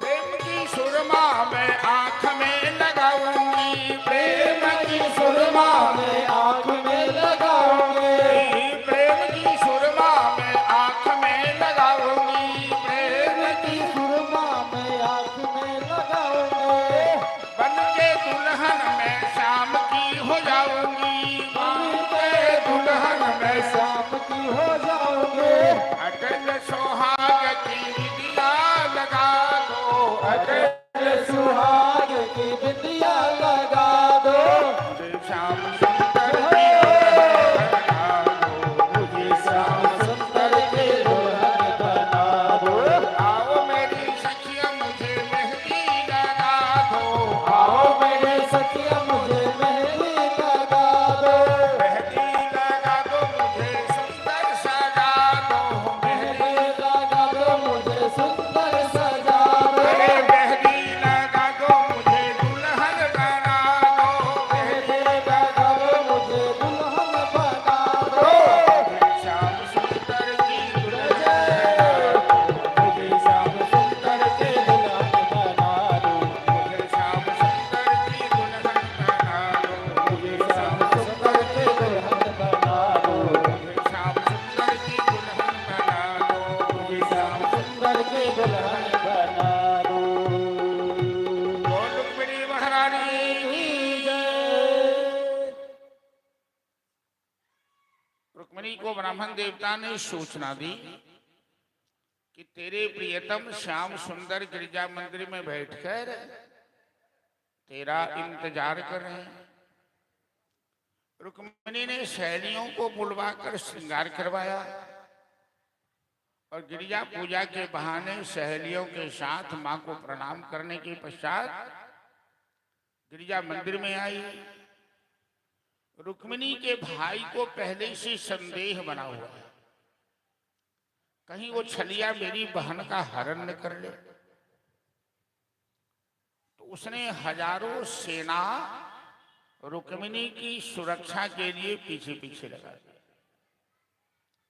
जब रुक्मिणी निकली तो सेना भी साथ में निकली। श्याम सुंदर गिरजा मंदिर पर बैठकर इंतजार कर रहे थे। उन्होंने देखा सेनाओं को। भगवान की माया बड़ी अद्भुत है। भगवान ने सेनाओं की ओर देखकर एक बार मुस्कुरा दिया। सांवरी सूरत में मोहन मन दीवाना हो गया, दिल दीवाना हो गया। एक बार भगवान का मुस्कुराना ही माया है। जैसे ही भगवान ने सेनाओं की ओर देखकर मुस्कुराया, सभी सेनाओं ने अपना अपना हथियार डाल दिया। भगवान ने सबको मोह लिया। सभी प्रशंसा करने लगे, वाह क्या सुंदर जोड़ी है रुक्मिणी और श्याम सुंदर की। अच्छा होगा जो हरण करके ले जाए। राक्षस के साथ इसका विवाह होने वाला था, ये तो साक्षात लक्ष्मी है। गिरजा पूजा करके रुक्मिणी महारानी निकली और आराम से श्याम सुंदर ने हाथ पकड़ा, रथ पे बैठाया। ऐसा नहीं कि चोरी चोरी भगा, अपना शंख फूका। क्योंकि जनवासे में शिशुपाल बड़े बड़े बलवान राक्षसों के साथ बारात लेकर आए, जरासंध, दंत मकर इत्यादि। बड़ी लड़ाई छिड़ गई। बलराम जी भी आ गए सेना लेकर और सबको पराजित किया। रुक्मिणी को लेकर द्वारिकाधीश भगवान द्वारिका आए और रुक्मिणी से विधिवत विवाह किया। भगवान कृष्ण की कितनी पत्नियां हैं मालूम है आप लोगों को? इस 7वें 8वीं बार कथा हो रही है। 16,108 रानियां हैं, 8 महारानी हैं और 16,100 रानी है। एक भी ब्याह कृष्ण ने बाराती लेकर नहीं किया है या ससुराल में जाकर ब्याह नहीं किया है। सबको हरण करके ले आया है। ये भगवान की अद्भुत लीला है। जामवंती गुजरात में जूनागढ़ जिला पड़ता है, काठियावाड़ में, जहां गिरनार पहाड़ की गुफा में जामवंत जी रहते हैं। ये जामवंत त्रेता युग से ही हैं। राम की सेना में थे जामवंत बुढ़ा, जामवंत मंत्री अति बूढ़ा। राम के समय में बुढ़ा थे और उन्होंने राम जी से वरदान दिया था कि मैं आपसे कुश्ती लड़ना चाहता हूं। राम जी हंसने लगे कि अब हमसे लड़िएगा तो अगले समय में लड़ेगा, क्योंकि जामवंत भी कोई दूसरे नहीं, वो ब्रह्मा जी हैं। रामादल में जितने बंदर थे सब देवता थे और जामवंत जी ब्रह्मा जी थे। राम जी स्वयं नारायण थे और हनुमान जी स्वयं महादेव थे। तो उनको वरदान दिया है। अब जामवंती गुफा जूनागढ़ जिला में वर्तमान वो जगह है, वहां हम लोग गए हुए हैं, वहां रहते थे। अब उनकी एक बेटी थी जामवंती, वो भी साक्षात लक्ष्मी थी। तो सत्राजित की समंतक मणि खो गई। उसका भाई उस सूर्य का दिया हुआ मणि पहन के गया शिकार के लिए। सिंह ने उसे मार डाला और जामवंत ने सिंह को मारकर वो मणि लेकर अपनी गुफा में आया। सत्राजित भगवान कृष्ण को बदनाम किया कि मेरे भाई को मारकर मणि हस्तगत कर लिया है। तो लोकापवाद से बचने के लिए भगवान कृष्ण उस गुफा में गए, समंतक मणि की खोज में पता लगाते लगाते। तो जामवंत की बेटी वो मणि लेकर खेल रही थी और कृष्ण ने उनसे मणि मांगी तो जोर से चिल्लाने लगी। जामवंत जी बगल में कहीं थे, दौड़े और जामवंत जी से लड़ाई शुरू हो गई। 27 दिन तक लड़ते रहे दोनों। न कृष्ण हार रहे हैं न जामवंत जी हार रहे हैं। देवी भागवत में ये कथा है। तो वसुदेव जी ने देवी भागवत की कथा करवाई कृष्ण की वापसी के लिए। 27वें दिन में जाकर जामवंत जी हार गए, हाथ जोड़कर खड़े हो गए। 27वां दिन जामवंत को लगा जो हमसे इतनी कुश्ती लड़ रहा है वो कोई मनुष्य नहीं है, वो साक्षात नारायण है, और चरण में गिर पड़े। और जामवंत जी ने कहा, प्रभु मेरी बेटी लक्ष्मी है, मैं चिंता में था कि कहां से दुल्हा ढूंढूंगा, तो आप इसे स्वीकार कर लीजिए। और उसी दहेज में जामवंत जी ने समंतक मणि भगवान को दी। भगवान जामवंती से विवाह किया। सत्राजित को मणि वापस किया। सत्राजित को अपनी भूल एहसास हुई। सत्राजित ने क्षमा मांगा। भगवान ने कहा चलो क्षमा करते हैं। सत्राजित ने कहा, प्रभु मेरी बेटी सत्यभामा है, आपसे प्रेम करती है, आप मेरी बेटी को स्वीकार कर लीजिए तो मैं समझूंगा कि आपने क्षमा किया। तो भगवान ने सत्यभामा को भी स्वीकार किया। सत्राजित तो समंतक मणि भी देना चाहा। भगवान ने कहा नहीं नहीं, ये चीज हमें नहीं चाहिए। जमुना की पुत्री कालिंदी को भगवान ने स्वीकार किया, लक्ष्मणा को स्वीकार किया, सत्या को स्वीकार किया। इस तरह से उनकी 8 पटरानी हुई। भगवान कृष्ण द्वापर युग के अंत में अवतार लिए थे पृथ्वी का भार हरण करने के लिए, अपने भक्तों को आनंद देने के लिए, भक्तों का कष्ट दूर करने के लिए। राक्षसों को मारकर पृथ्वी का भार हरण किया, वृंदावन में लीला करके अपने भक्तों को आनंद दिया। अब अपनी गृहस्थी को बढ़ाया भगवान। 8 महारानी तो हो गई। नरकासुर नाम का एक राक्षस था जो पृथ्वी का पुत्र, उसका दूसरा नाम है भौमासुर। बड़ा बलवान था। उसने 16,100 कन्याओं को अपहरण करके बंदी बना के रखा था। नरकासुर से कोई जीतता नहीं था। इन कन्याओं ने भगवान से प्रार्थना की, प्रभु आप यदि मुक्त नहीं कराओगे तो हमें ये नरकासुर के जेल में जिंदगी भर सरना पड़ेगा। भगवान नरकासुर पर आक्रमण किया, नरकासुर का वध किया। ये 16,100 कन्याएं भगवान के सामने हाथ जोड़कर निवेदन करने लगी कि प्रभु अब तो संसार में हम लोगों से कोई ब्याह नहीं करेगा, हमारी जिंदगी ऐसे ही बीत जाएगी। तो आप तो सर्वशक्तिमान हैं, तो आप ही हमें पत्नी के रूप में स्वीकार कर लीजिए। भक्त वत्सल भगवान 16,100 कन्याओं को स्वीकार किया और नरकासुर को कब मारे भगवान? दीपावली से एक दिन पहले अपना सबके कौन दिवाली हो छे? अरे जमक दिवाली, जे दिन लोग खाद बीज नहीं छुए छे। नरकासुर के भगवान मारलखिन थे, वो दिन के अशुद्ध माने छे, वो पापी मानने भी नहीं।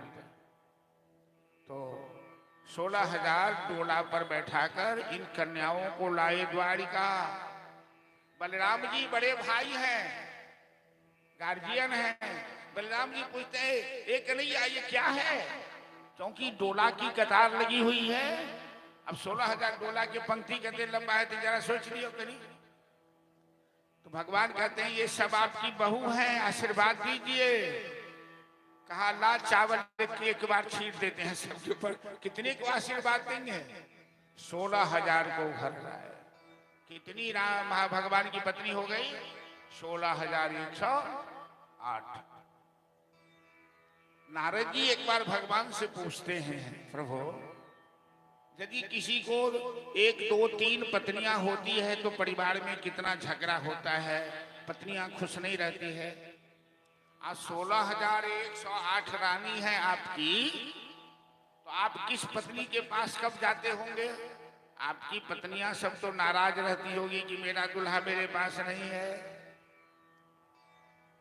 क्योंकि 365 दिन में 16,000 कितने बार, कितने साल के बाद एक का नंबर आएगा ना। तो भगवान ने नारद जी से कहा कि तुम मेरी पत्नियों से जाकर मिलो, आप पूछ कर बताओ कि मेरी पत्नियां खुश है कि नाराज है। तो नारद जी गए भगवान के महलों में घूमने लगे, तो 200-400 महलों में घूमे।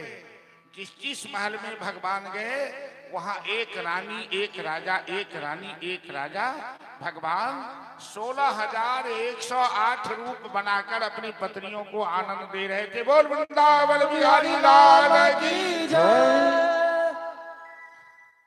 ऐसा नहीं है कि सब घर में एक ही जैसे हैं और सब घर में एक ही काम कर रहे हैं। कहीं भोजन तो कहीं जलपान तो कहीं पान तो कहीं झूला तो कहीं पासा तो कहीं मजाक, सब घर में अलग अलग काम कर रहे हैं। भगवान यथा रूप प्रगटे ही अमित रूप प्रगटे ही काला, तो भगवान अनंत रूप धारी। इसीलिए भगवान की लीला का मनुष्य अनुकरण नहीं कर सकता। नारद जी 100-200 कोठरी में घूमकर आए, अब भगवान के चरणों पे गिर पड़े। भगवान कहते हैं क्या हुआ नारद, तो तेरी लीला का न पाए कोई पार, वो लीलाधारी तू भी जानो, तेरी लीला का अंत नहीं है सरकार। हमारी बुद्धि तो चक्कर खा गई कि आप क्या लीला कर रहे हैं। अब भगवान पृथ्वी का भार हरण किया। मिथिला भी आए थे भगवान, राजा बहुलाश के यहाँ 6 महीना रुके थे।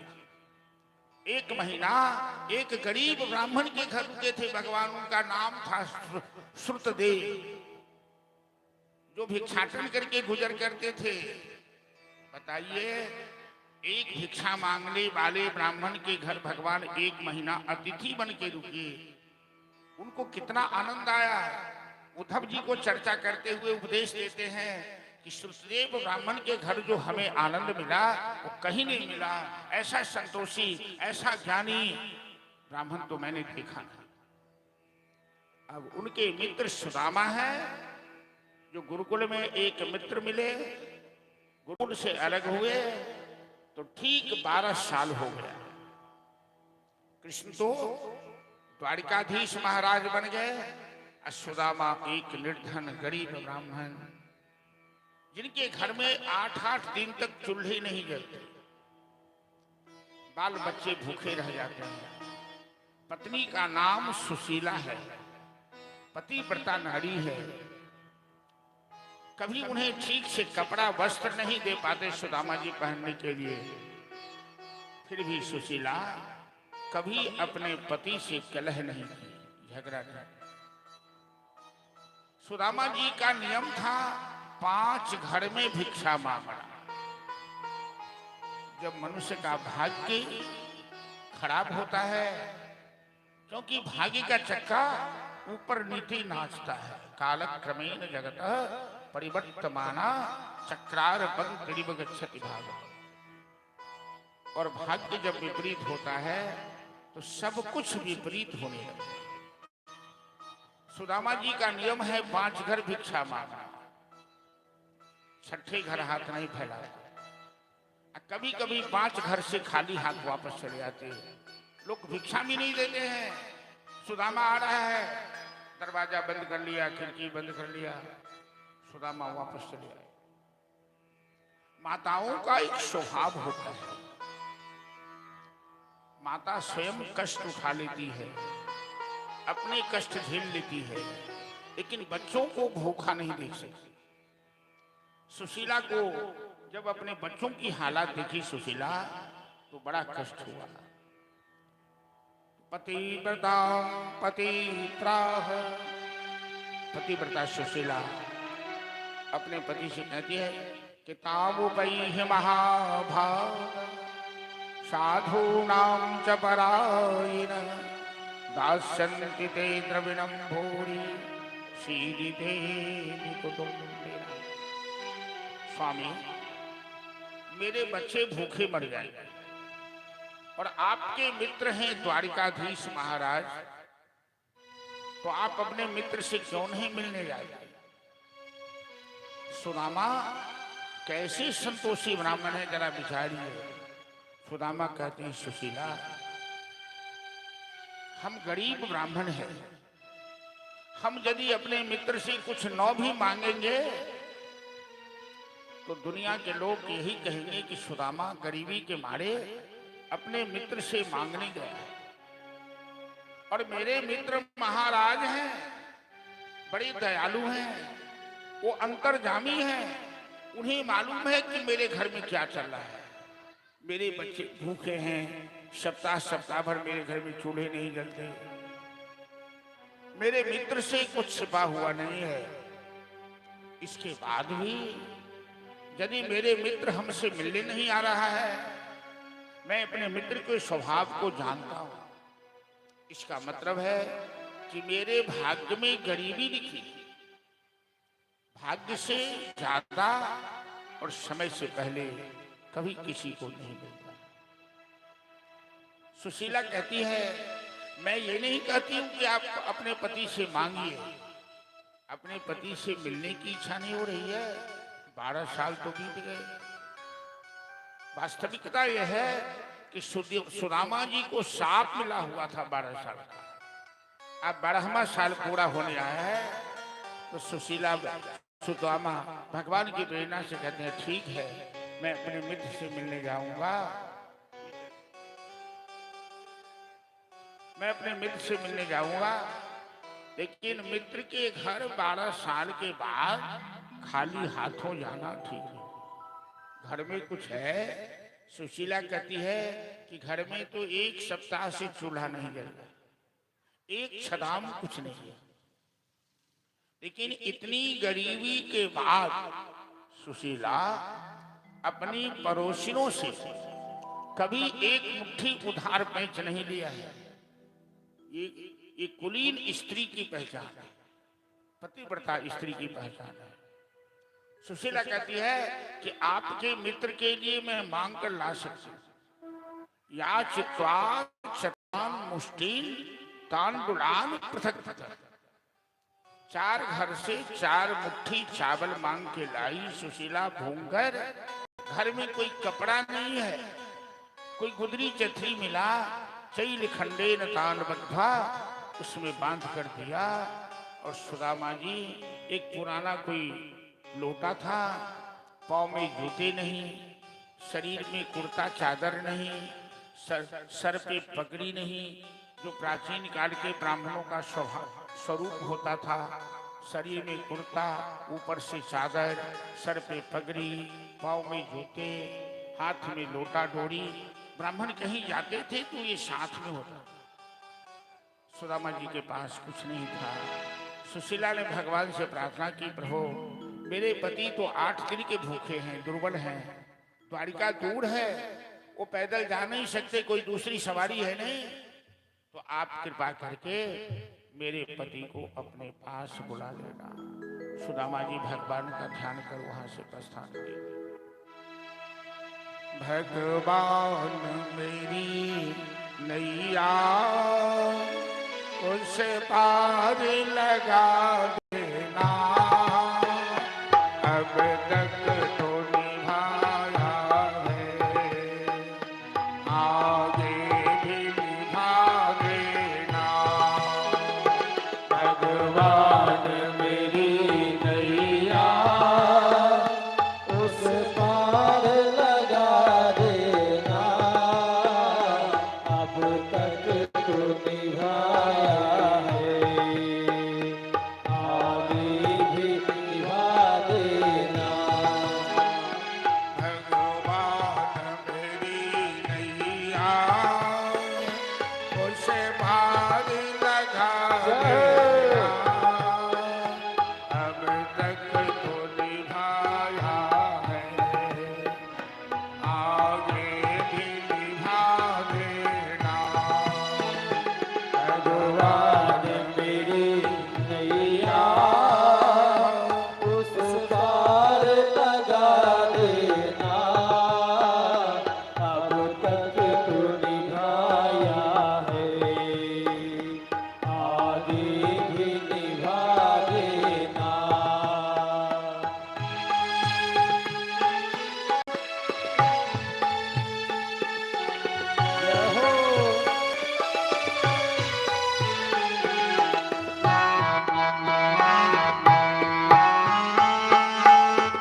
प्रतिपल मुझको तो दरस दोगे